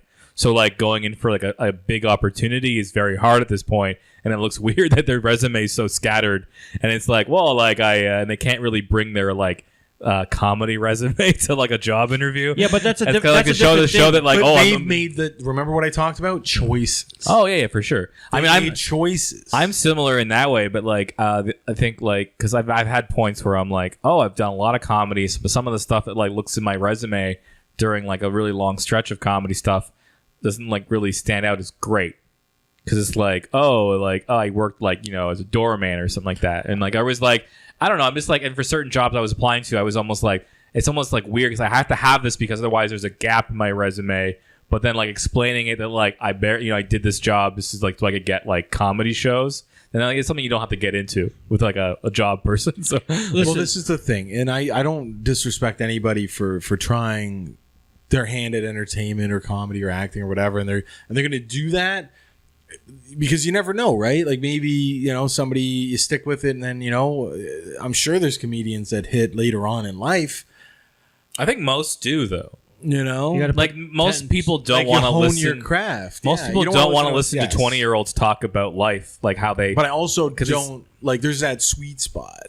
Oh yeah, like, you know, I don't think there's a lot of old timer comedians. Like there are, but I'm saying like it's a drop off after 40 or 50 maybe. Like I don't want to hear a 60-year-old all the time. I don't want to be like 60-year-old, 65-year-old, you know, talking about like no matter how hip they are or up on the times. You're not my person. You know what I mean? Like you're not going to go pay to see Steve Martin or something. Well, I'll listen to him because he's been around forever. But like, you know, what's funny is like Seinfeld's. He's 60 now. 60, right? Or 60. But there's no way, even though Seinfeld's all about the. That's crazy, right? But I'm like, I want to see Jerry. But Jerry's been in it since he was, you know, in his forever. And his show was when he was in the, late 20s. But like his like relatability has got to be at an all-time low at this point. Like he's like, absolutely not. But. Oh no! Absolutely, you're right. He's not related. But I think like he makes those. He does the same sort of act, but you wonder how does he come up with this stuff when he's like not lived a regular life in the last 30 years? Because he's just that guy. That's why they fade away as they mature. That's what happens to all big time money, comedians. And then you're done. Fade away. Think about music. They fade away. The only guy that's been able to like fucking is Dave Chappelle. Like he made a lot of money, went away, and then came back. Okay, you know, I love Dave Chappelle's awesome, and I've seen all his new stuff, and I love, you know, his old show was, you know, and I know it wasn't necessarily like meant for me. I thought it was hilarious. I used to like drinking and watching it, and, you know, I introduced people to it, and all that. But he disappeared for like a decade. Yeah, and would we still look at him the same way if he had never gone away? Like if his show had stayed on the air and he was, you know, did that for another couple of years. There was a mystique about Dave Chappelle. There was this mystique, and it was like he went out on top, and like he left on his own terms, and it was like a whole, where is he? We want more of him. Yeah. And now he's back, right? And he's good. So would he still be this guy? Or like, it's not that he needed the money. No, it was never. But if he had never left, he'd have even more of money. But he never did it for money. No, I know, but he never would have left. Like, people change. Yeah.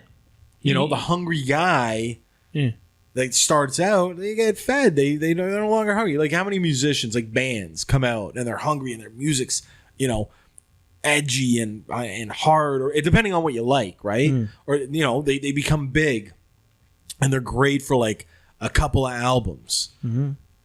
You know what I mean? Like, you're into them, you're like, yeah, all right, I like their sound, I like what they're about. And then they age. They age a little bit. They go on tour a few times. They get a bit of money. They start putting on a bit of weight. Yeah. They start to settle down. Some of them, they get kids, and all of a sudden their music changes.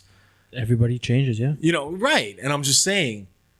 And then I stop listening to them. And it's like, and that's very common. People be like, oh no, the first 2-3 albums were great. After that, garbage. And other people are like, really? I only started listening to them at that third album. And it's like, total switch over, right? Yeah. So I don't know. But yeah, the whole career options, money. Do you need the money? And millennials fucking it all up. Here's my thing, and I saw this. There's they got to save the planet. You guys got to save the planet. Fuck that. No, like I said, Mad Max. We got to take the power back. No. So here's the thing. I saw this. Use your beard cream. Here's or the thing. Whatever it is, and I saw figure this. out. I use beard cream. That's funny. My brother gave it to me. I have this I have like a horse brush I put it on with. Yeah, it's great. I saw this little fucking mahogany box. I don't know what it's called. It's a little adverb, but they were saying basically they broke it down. They broke it down. Most people, you spend your first 20 years, doing the schooling system, doing school and all that stuff. Then by 20, 25, up all the way up to 65, you're in the workforce, and then you retire, and then you get to #live life. Now the life expectancy is maybe 75, 78. You can't look at the end, man. You gotta look now. No, but are you really gonna work for 40 years only to enjoy it for 11? Well, I'm not it's doing what that. you do in those 40. Yeah, so do something that you enjoy and that you're gonna. People are. They're raising families and they're going on vacations. It's more than that. No, literally, like they're what doing you're all doing. Those things. They're going to work. Yeah, but to do that. Yeah, and are you happy at work? If you're not, like my dad just turned 60 and he's kind of semi-retired. Yeah. So I think like he's definitely enjoying life more. Some people can. Yeah. He's enjoying it now. What was he doing before? Like he was doing long haul trucking. Oh yeah. So his route was from like Sarnia or area to like London area, Sarnia to like Chicago or back or to GTA back in that area. So like he was doing that like all the time, and then he had to give it up because of a blood clot. Yeah. But like he said, like his last years, he's like he had enough money to retire, basically with him and my stepmom, and he just kind of works part time.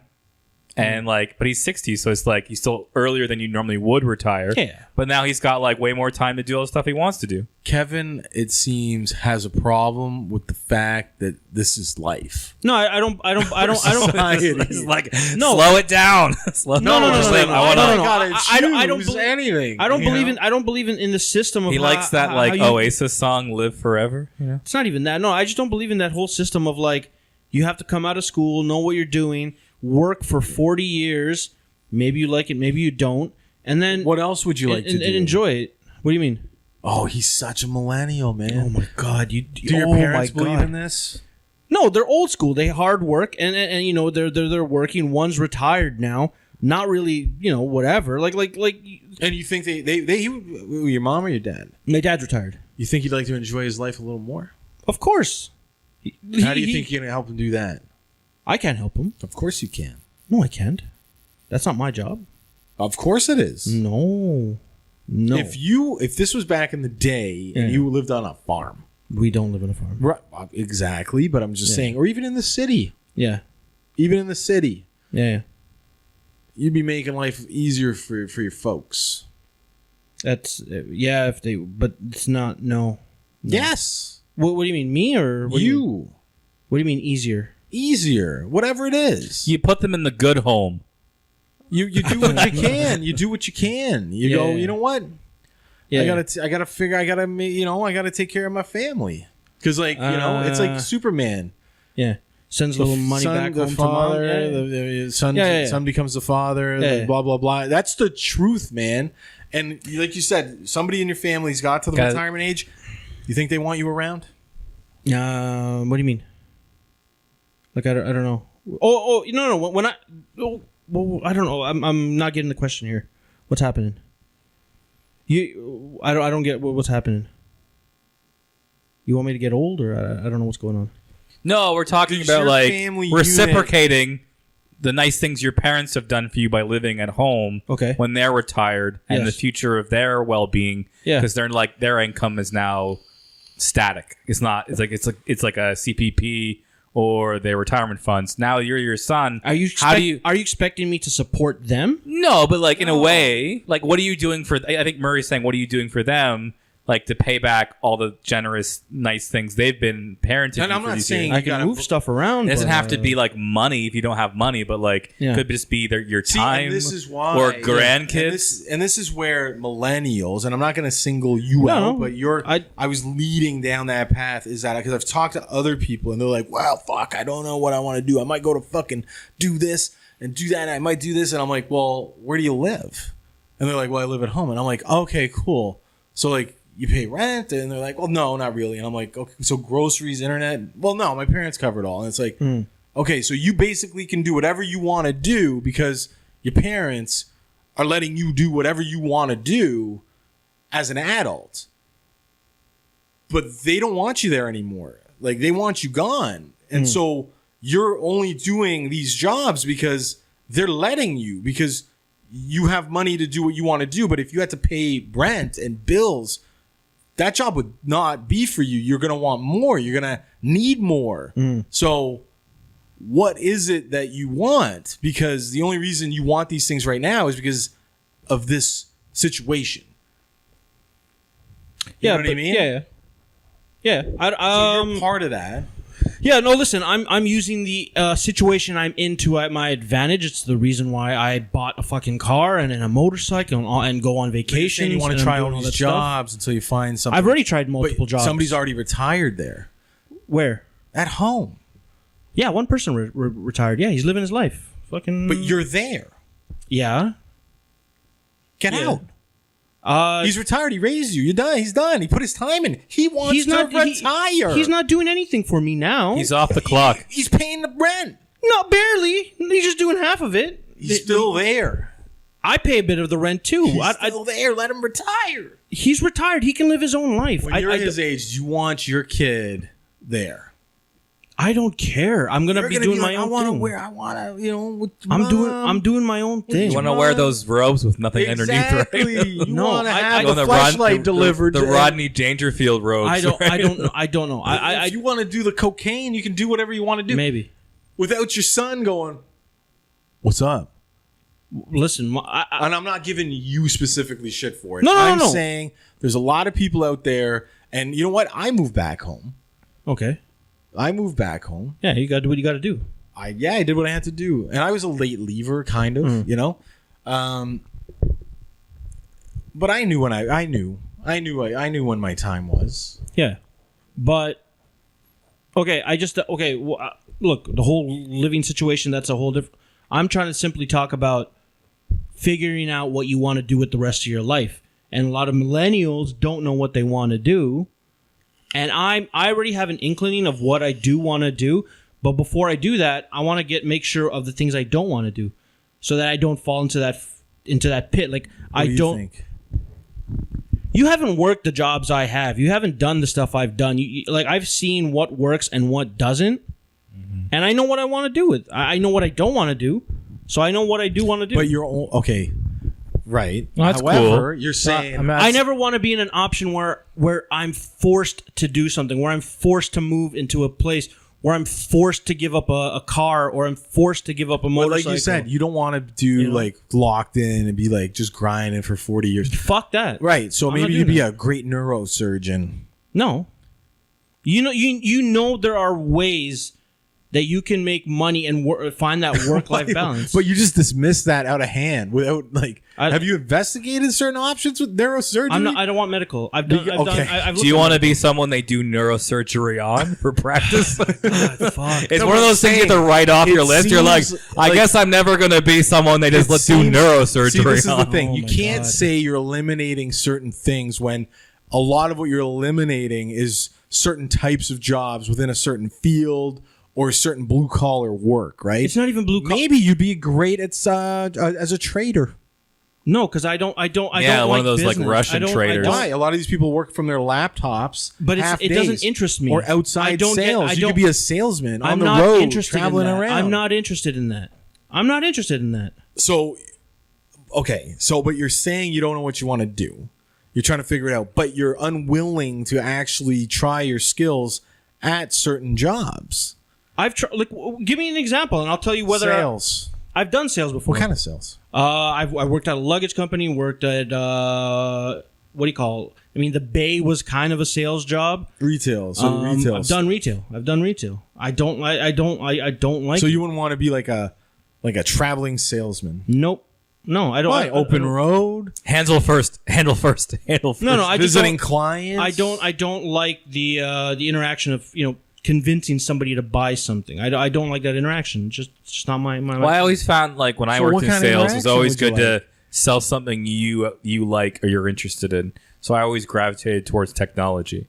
So I like cell phones and I like tech stuff. Okay, because that'd be something I'm interested in, and so I would know about it already, and I would learn way more about it by being in that field. And then even if you're like never that excited about like a certain thing, your things you are excited about, you're going to sell a lot of because people are going to like buy into that. Yeah, but I mean, at the same time, I would say there's at a so certain many more point, jobs than just sales, but okay. Oh yeah, well, no, for sure. there is It's other jobs, but I've done physical labor. I don't want to be doing that for the rest of my life. So that's physical not... labor jobs is not sustainable. And in my opinion, some guys, listen, coal miners, fucking who stuck it out, and like mad respect to them. But I just don't see myself doing that forever. Well, people do different. Like I would say, for a long time, there was like when you're young, you think, oh, you know what, I'll do anything. I can do anything. But then you don't go out, you don't get the right education. So then eliminates a lot for a lot of people, right? The wrongs, they don't do enough, they don't get enough, they don't do the right stuff. So bang, a lot of that's gone. Then they just get older, or they fall into jobs and then get comfortable and then ride it out, which is kind of what happened to me, right? I used to be kind of an uplifting individual long time ago, once upon a time, very uplifting, very, who knows what I'm going to do? Who knows what I'm going to do? To a point where I worked in a job, right? What I was doing. And and for a while, it was still the same, but then it was just like, it just beats you down. You know what I mean? And you become a product of your environment, and when you're in like a shitty position that you're just getting shit all the time. Like you just hate you hate your job, and you get unmotivated, and you don't think there's anything else out there because everything else is going to suck. I would say I'm at a point now where I'm open to anything in the universe for like work. Now I'm just like, you know what? I'm not saying anything is off the table. Okay. You know what I mean? Like there's things I know where I would have limitations. You know what I mean? Like I get a sore lower back putting IKEA furniture together. I probably don't want to be lifting 70 pounds repeatedly in a warehouse. Fair enough. I probably just already know that. However, or you don't want to be the guy who has to put together IKEA furniture for a living. That's a job. If I get off, I'm gonna have a fucking sore back. You can pay somebody to I'm do gonna that. have a sore back. Yeah, unless there's a way I can cure that. God damn, Alan Keyes. You know what? But if that wasn't an option, like if like a sore back, like the point where I couldn't get up, wasn't going to affect me, I would do it. I'll go work in a warehouse. I'll do construction. I don't care. Because I realized how shit my job actually was mentally, and just what it meant. It meant nothing. Yeah.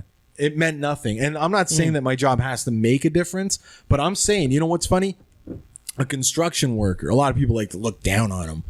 Why? No, they're building something. They've got a skill. They're actually doing something. You know what I mean? They've got big coolers and it's full of lunch. People, a mechanic, people be like, oh, grease monkey. There's a skill. They're doing some auto body shop. They're creating something. Make a old car, turn it beautiful, And I'm not saying these are specific jobs that I've ever looked down on, but I'm sure there's moments where I'm like, well, I don't want to do that. But now at my age, I realize those are probably all fucking better jobs and options than I've ever had, because I made a bad choice and realize that now, right? But meanwhile, they make a difference. You know what I mean? They're actually making a difference for people. Where my past jobs, they haven't done shit. And you know what? People that I've worked with think that those jobs matter and like whatever, and they don't. They don't. And anyways, maybe me and you are looking for new jobs. Well, I guess yeah. Well, my thing was that like I worked with you, And I leave it vague, man. I'm gonna be very vague about it. But I would say that like I had a similar feeling all summer. You kind of worked with me. Kind of in a sense where I get like the workplace and I get like the sense that like it's just like you're obligated to be somewhere, but I never felt useful. And I felt like sometimes I felt like what I would call human wallpaper. Well, there's different types of jobs. And so like sometimes I really enjoyed my work, but then sometimes like what you're saying with like how certain people look at you. Your job like doing that like isn't, you know, I just felt like sometimes I felt okay with it, and other times I felt like that's like I feel like nobody. You were dipping your toe into like that world where like there's an expansive room behind that room where it's like you become way more involved in certain things where, you know, I was already in that, you know, I'd been around, right? You know, and that's why I was in my position. But then I realized that my job sucked. You know what I mean? Your job might have sucked too, but I guess it's hard for me to compare. I know, but I'm just saying if I could kind of understand. That's what I'm trying to say. But the best way for me to describe my job is when you're in a relationship with a fucking like just an abusive woman for so long that you just like you become comfortable and you take it as normal. Take it as normal, and or just be like, well, you know, fuck, it pays the bills, and I'm doing all right, and at the end of the day, you know, I'm pretty comfortable here, and you know, or like most abused people, oh, they love me, you know what I mean, or like we're tight, you know, whatever. But at the end of the day, no. And once you're gone, like once you leave, and what I've realized because I'm no longer there is what a fucking bullshit disaster that place was and my job was. And it was a fucking dysfunctional relationship for me. Mm-hmm. And my God, like nobody gets treated like that. Nobody out there. I've talked to lots of people. Yeah. Nobody does. They're like, are you fucking like, no. So but you're going into like your next job opportunity, like with like, those are the things I'm looking to avoid, and there's no way I'm ever gonna find those things. But at least you like know. There's no way. But it's almost like unless I'm the one doing them. But you're almost saying the same thing that Kevin's saying is like he slogged through the shitty stuff. It's almost like the what's his name in what's the prison movie? You just give up. What's the Tim Robbins in Shawshank Redemption. You're going through the tunnel and the shit, but eventually there's light there, and you get out. And you're free. More shit because I'll get a new job. But you're gonna like suck ass, right? But I think like that's gonna be invaluable experience going forward. You're gonna have like something to like draw on. Like it's gonna be like a. That was my little rant. It'll be a thick skin as well as like you're gonna have. I got thick skin. Yeah, I got thick skin. I'm gonna ask you this, but I want to ask Marie this. So right now in the situation that I'm dealing with, I have a history of working many jobs. I've seen many things, and I've come to a realization that. Honestly, where I see people happy when they're doing it, and here's the thing: I put in with jobs I've had before. I put in hours. It's never been about the hours or the work ethic or the whatever. It comes down to what you're doing. And so and I want to ask you a question, Murray. Is have you ever considered about maybe working for yourself or becoming like an entrepreneur, like just thinking about doing something for yourself? Have you thought about that? I have. Okay, and what like I mean I don't want you to go into specifics because I don't want to go into specifics on my end too, because here's the thing: I have considered the entrepreneurial route as an option. The only thing that's preventing me right now is just clarity. Like I'm struggling with clarity, but I want to know for you, without going into specifics, what is stopping you from becoming an entrepreneur, starting something of your own, working in something that I still might. Or I might, on a part-time basis, have some things on, cooking side on the side, depending on where I land. Like, I mean, I'm actively now, out there looking for stuff. Yeah. And I don't anticipate that to be, too hard for me. Yeah. It could be. I could be sitting here with you. Truth is, you can always find. We need to fucking I can always do something. I can always land soft somewhere. Yeah. So, I have thought about it. The only thing is for like, there's different types of being your own work, like an entrepreneur, right? And then the big question is, what do you do? What do you sell? What's your business? Murray's Curry. So, well, yeah, that'd be good. Be like, my mom's from India. My mom, she trusts me. My mom's. Hi, mom. No, she doesn't listen to this. So it's like, what do you do, right? I mean, so it's like, sure. A lot of people get into, that's the thing, working for themselves, doing some sort of sales. Yes. Right? Well, and then otherwise... Or service. Let's say providing a service. Right. But then it's like, what? Yeah. So then that's the big question. What service? What service can I provide? And then if and there's a couple of things that I've thought about that I thought are pretty good ideas. Then it's capital. How do I get it off the ground? Well, what I mean? And it's money. And it's like, well, and that's the problem. And then it's like the people that I could probably get to, partner with me and invest are the type of people that I don't want involved. You never because they'll just want to control the company or control me, and it's like, well, no, that defeats the entire purpose of doing that, right? Yeah, it's kind of a tricky thing with capital, I think, because either is someone who comes in with the money and lets you do your thing, which is probably rare. Otherwise, you're going to a bank. But then sometimes, like, I looked in this because I was starting a small business sort of thing, and it's almost like to get a loan, they're like, what's your income for this thing? And I'm like, I don't have any income. I'm just starting this. They're like, and so like we prefer you to have a certain level of income before we could loan you any money. Yes. And then then you're going to go to like some other sort of like venture capitalist person who's not in it to help you, other than just to like make sure they get their money back eventually. Yeah, they're investing in you, and they're looking at you like in an investment, so like I can double my money hopefully. Yeah, at least they're gonna want some sort of in 2 years, and with whatever, and controlling interest and a whole bunch of nonsense that basically is not great for you depending on what you're looking for. And if you're looking for like if you're looking to make a Dragon's Den deal, maybe. But if you're looking for what your question was, yes, I've thought about it. Yeah.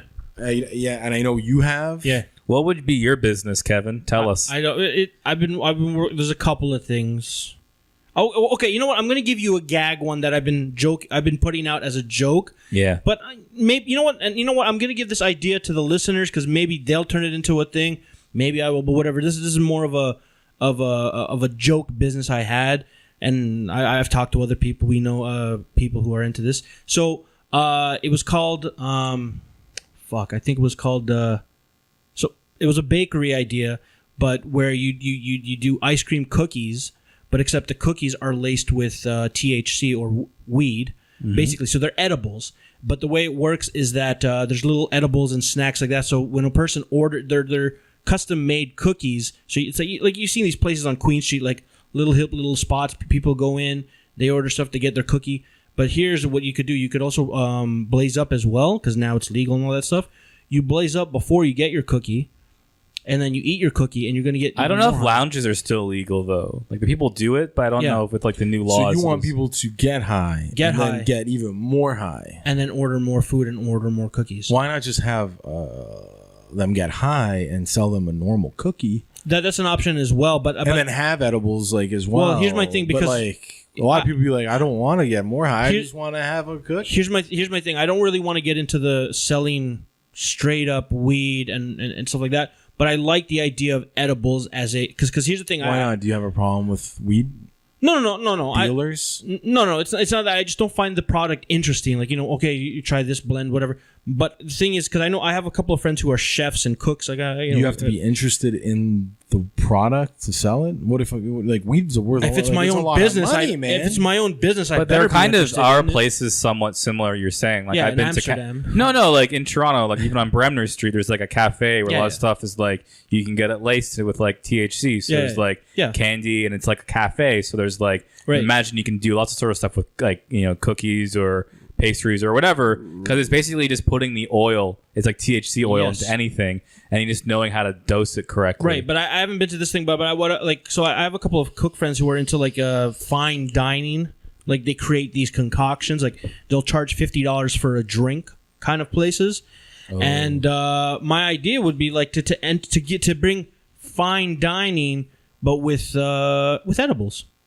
Like because the thing is, like the after dinner mint. or something. Something like that. Or like the appetizer would be good because then like if it's a long experience, eventually within like the half hour it normally takes, you'll be high by the end of it. Yeah.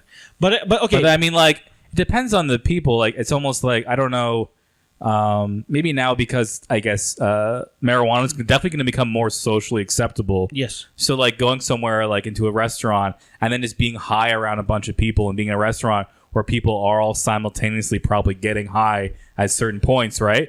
It won't be as weird as it would be now because now you're like, that person's high, I'm high. Remember, I've been in places where like, even now in Toronto where it's pretty normal. Yes. Like I was at a Jays game and I was really high on edibles, right. And I was afraid that I'm like I'm high. I'm going to be on the jumbotron. People are going to see me and I'm high. My mom's going to be watching her first baseball game in 10 years. On the field? No, I just was like so paranoid from all this like THC shit we took. So, but I'm saying like I think now with like what Kevin's saying, it's like it's gonna like take it up a notch with like how socially acceptable it is. Here's the thing again: pop mushrooms, sneak into the amphitheater right at about dusk, but have the head of security and 2 other people notice this, and then bolt into the crowd and spend the rest of your night at the concert.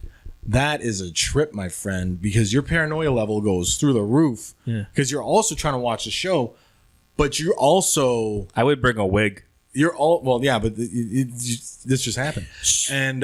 change his shirt and a wig. Well, yeah, but I would think ahead. You've got if you're making me looking for you. If you're making me plan this out, I'm gonna change. But you're peaking on mushrooms. Oh, right. So here's well, the thing. Sometimes on mushrooms, I'm up for an adventure, though. Here's the thing. It's intense. I think right now with the legalization, like I think we've talked with this with Murray before, is that like the weed industry or whatever, it's still new. Obviously, I don't know what the actual legalities of things are or whatever, and see where things are going to land. But I do feel it is going to be a viable. You cannot tell me. Look at the liquor industry. It is big. Since the 20s, they already said they did like 1.5 million on the first day. Yeah. So yeah. So and not only that, but you got to start looking at the ripple effects of things. Like when alcohol became a thing and it opened up bars became a thing. And that's Ontario. Sorry, Ontario. Yeah. That's not even national. Like, Ontario did 1.5 million in like 12 hours. Yeah. Well, you got to look at like I mean, if you apply the same principle. Apparently, the online websites sold out and people are upset because they don't have enough supply. The supply they misunderestimated how much they need. They're getting crushed because people are like, "Damn, yeah, I'm in on this." So it's going to change. Yeah, that's great. But what I'm saying is, I mean, if you look at the alcohol industry as a template of what they did with that, and if you simply copy and paste similar ideas to it. Like, you know, opening up weed bars and opening up lounges and shit like that. Or, I don't know, well, what else do they do with alcohol? Like there's so many things. So I do, like, an interest of mine is that industry. I think there's something there. I don't know the full legalities of it, but it's something I would be into. Like, even if you open up a simple vape shop. Like, listen, 5 years ago, nobody was doing vape shops. Murray, you're smoking one right now. How many vape shops are in Toronto?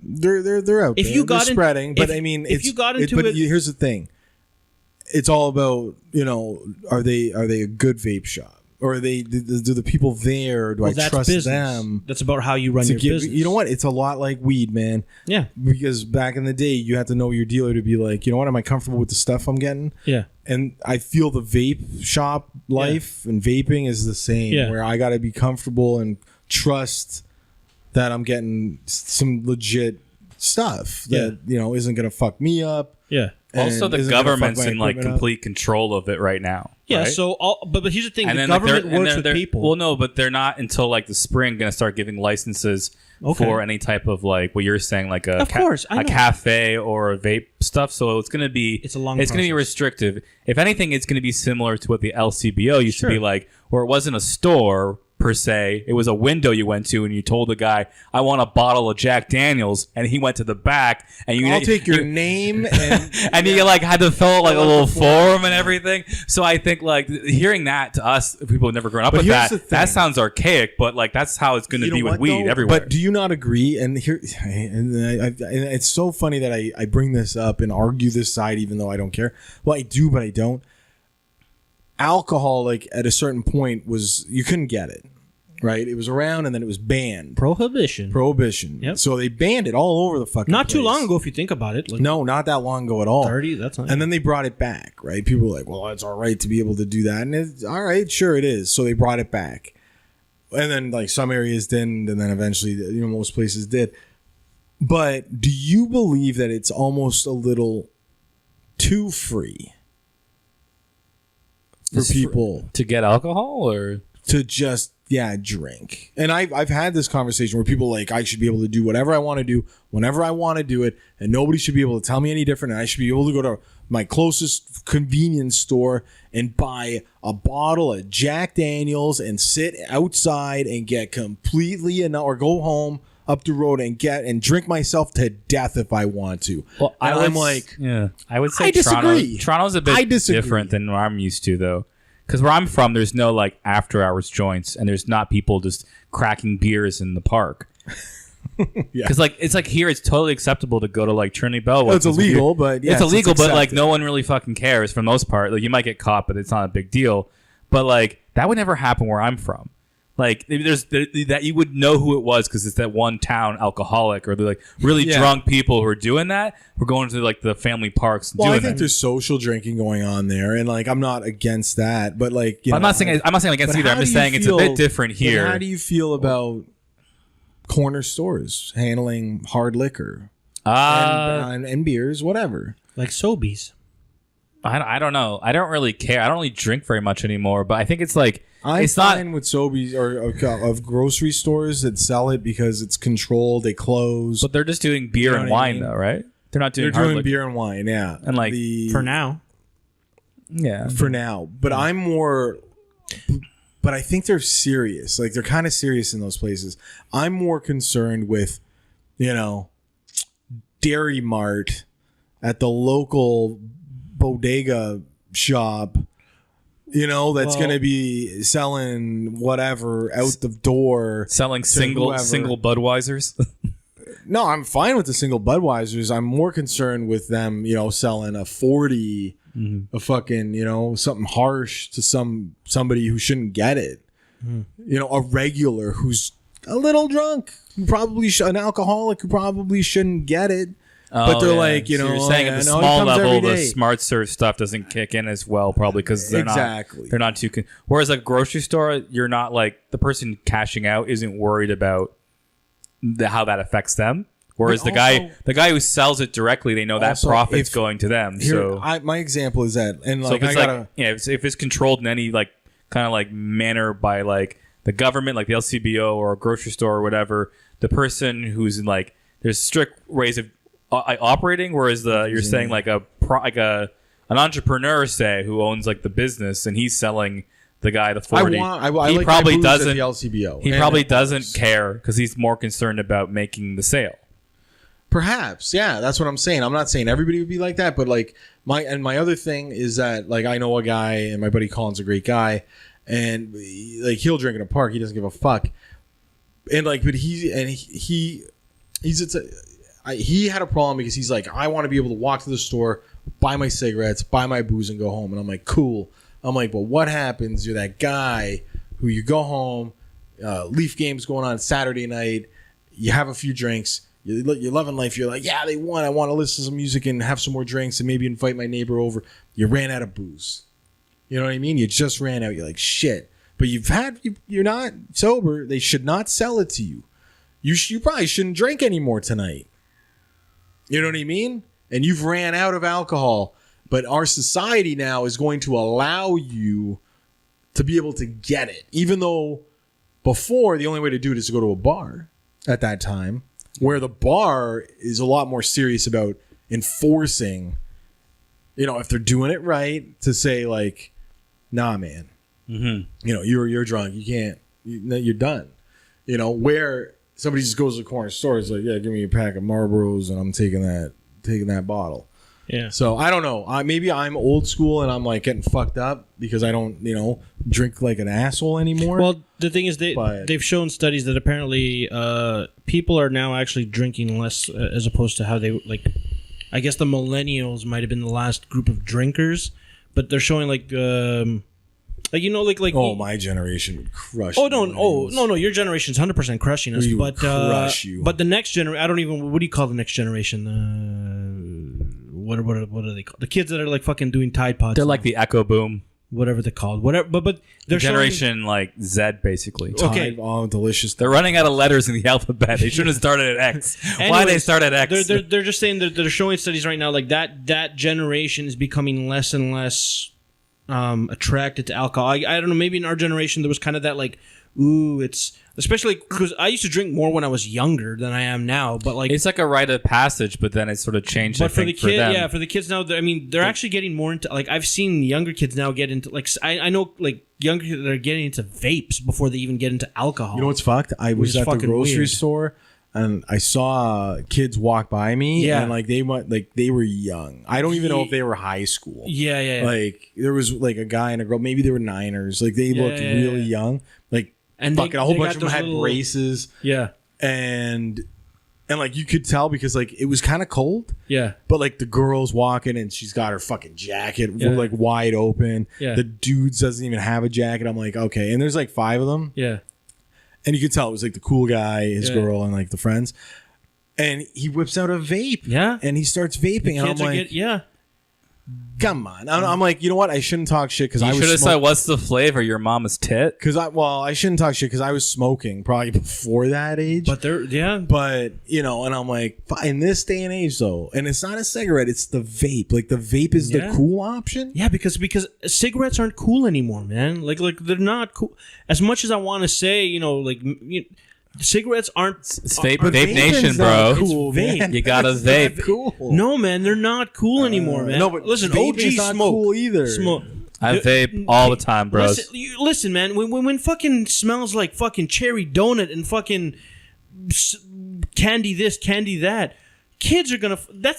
You think like how they were advertising cigarettes to kids was bad before, dude? Man, these fruity smells. Kids are gonna fucking love Make this shit. Make your parents proud.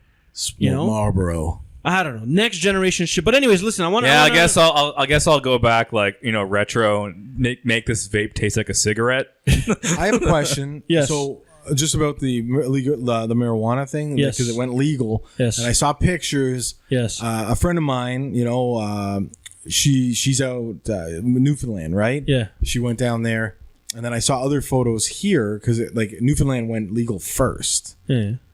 And it was like nighttime. Freedom 35? It was like midnight or like at night, like it went legal. And then I saw pictures, here. Mm. And then I saw stats and like polls and newspapers and like, will this change? Will you smoke weed? And like fucking like 7,000 people say no and 2,000 people say yes. And I'm like, well, that's pretty big odds in one way.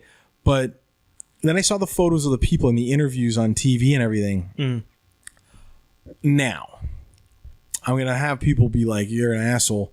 Was everybody jobless at these events, like for these launches? Because like some of these were like late and like respectable people are probably got to go to work or school or whatever.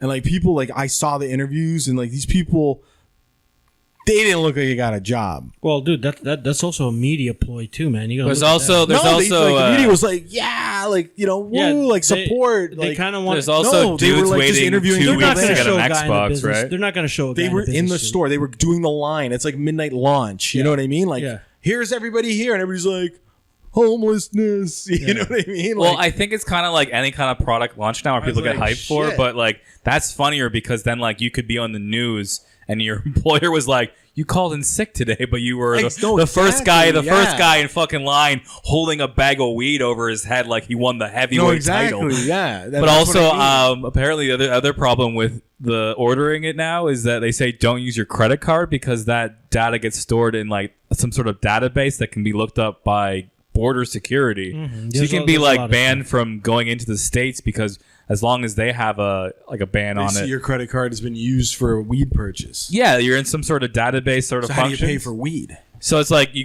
have to go to the dispensary and pay for it with cash. Oh, still do cash transactions? But like for me though, I was like I would buy it online or use PayPal or something. Of course. No, there's actually my friends are into PayPal. There's actually a loop around to this.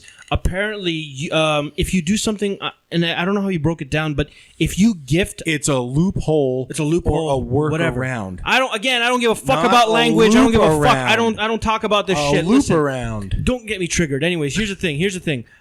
If you gift if you gift it to another person, you don't actually have to register anything. It's similar to like you're giving somebody PlayStation Network points or some shit like that. Like, so the way because when my friend found this out, he ended up buying or he ended up gifting it to another coworker, and a couple of days later, the coworker gifted another piece to him. So in a way, nobody's information was recorded because theoretically. So you're saying it's blockchain then, basically? I guess I don't know the technicality, but basically, because I'm not actually buying the weed for myself, I'm getting a gift for somebody else. Here's the thing. It's a little convoluted. It's convoluted. Listen, right now, be like, how the fuck do I get my weed? And like, buddy, listen, just go to the bikers.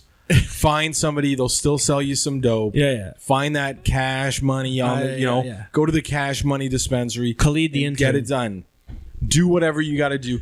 Stop with this nonsense. Yeah. Well, that's the thing. That's too much. That's too much. Right now, it's selling out, so you can't probably buy legal weed right now. Like, it's probably locally. Give it some time. You're like, hey, what's up with that weed dealer? You know, like I'm looking for my buddy. Like you're like, okay, the government was good for about a week and a half, and I'm exactly. So I'm gonna go back to the Hey, you still got that? You still got that? Cook? I'm just not a fan that you can't do that. You can't import shit. Apparently, you got to only buy the Canadian stuff. Like you can get shit from Colorado. No, like you can't. You can't get stuff from like Colorado or whatever. I'm like, dude, man, it's fucking. But anyways, listen, I don't want to get. That's a bunch of. You know what? There's a bunch of laws about that. You know what I just heard? You know what I just heard? A millennial not being cool with the fact that marijuana just became legalized. They're already like, what? I can't get the fucking Colorado weed. Oh, that mountain shit. I want that mountain shit. Bullshit. Yeah. Anyways, I don't even smoke weed, but I'm mad that you can't import it. You can't internationally import it. If I chose to import Scottish weed, I should be able to get Scottish weed. That nasty Nicaraguan weed. I want to get some of that. Anyways, listen. Listen. Nicaragua. I think we've identified. I just found out today that I'm a millennial. I thought I was fucking old school being 88. But it makes total sense, right? And now it makes sense. Yeah, I kind of see it. But and you know what? I personally I don't get triggered unless I think I'm triggering somebody else. But like I don't know. Maybe it's an inherent thing. Like you drive me crazy. I feel like that, and then it gets me crazy because and all that shit. And I know Kirk's neighbors are fucking triggering him right now. But what I want to say is they're just loud. Yeah. Here's the thing. The thing I want to say is that we're in a strange time right now. Things are fucking changing. Yeah, Kirk, go play your fucking guitar because whatever. But things are changing. Is that a lead? Times are changing. Times are changing. Right, Kirk, you got the word. Times are changing. Here we go. You got to wrap it up. Yeah, and then you'll say, and now Kirk. Yeah. So, anyways, listen. Times are changing. Times are changing, Kirk. That's a Bob Dylan song. If you didn't know, Millennial. I don't know if you know that. Yeah, I think the millennials are struggling right now. Ultimately, like if I had to give them a message, the millennials are struggling. Yeah, they're struggling to like they're of overabundance. They don't know what the fuck they're doing. Here's the thing. So old. They don't got no wars to fight. Before we end. Yes, the money isn't trickling down. Yeah. To anybody the way that it used to, and the millennials will be like, "I'm underpaid." Everybody is. So was I. So like, don't get your pay. Don't get all in a bunch about your pay because go work for a company that pays. Then you know what I mean. Yeah. And that's the biggest thing is that people feel hard done by. You know what I mean. Then go. That's it. Overabundance because of the babying. As a millennial, my only message to other fucking millennials is this: if you're still one of these people that don't know what you want to do. Try shit out until you... what you want to do. Jesus fucking Christ. Try shit until you realize what you do want to do and ultimately have one simple goal. Be fucking happy, man. Weed's legal now. Fucking... you have Netflix. But they can't get the Colorado Kush. Then go to... Get in your cheap fucking... What do fucking hipsters drive these days? No, they can't. They don't because drive. a lot of them they don't have driver's Then licenses. you go down there for a fuck. Then get a fucking driver's license. What I'm saying is, right now, as a millennial, you have so many fucking options. So get out there in the world and fucking take your shot. And that's the other guy's podcast. Kirk, is that it? that's fucking it. Listen, Is that it? Did you cover what you wanted? I don't know, but we're about 2 hours in. Kirk, play us out, motherfucker.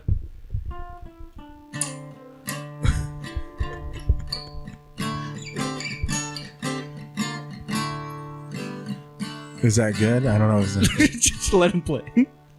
There we go. That's the other guy's podcast. Don't forget to like, comment, subscribe. Let us know what your millennial problems. Also, don't forget that we do helplines.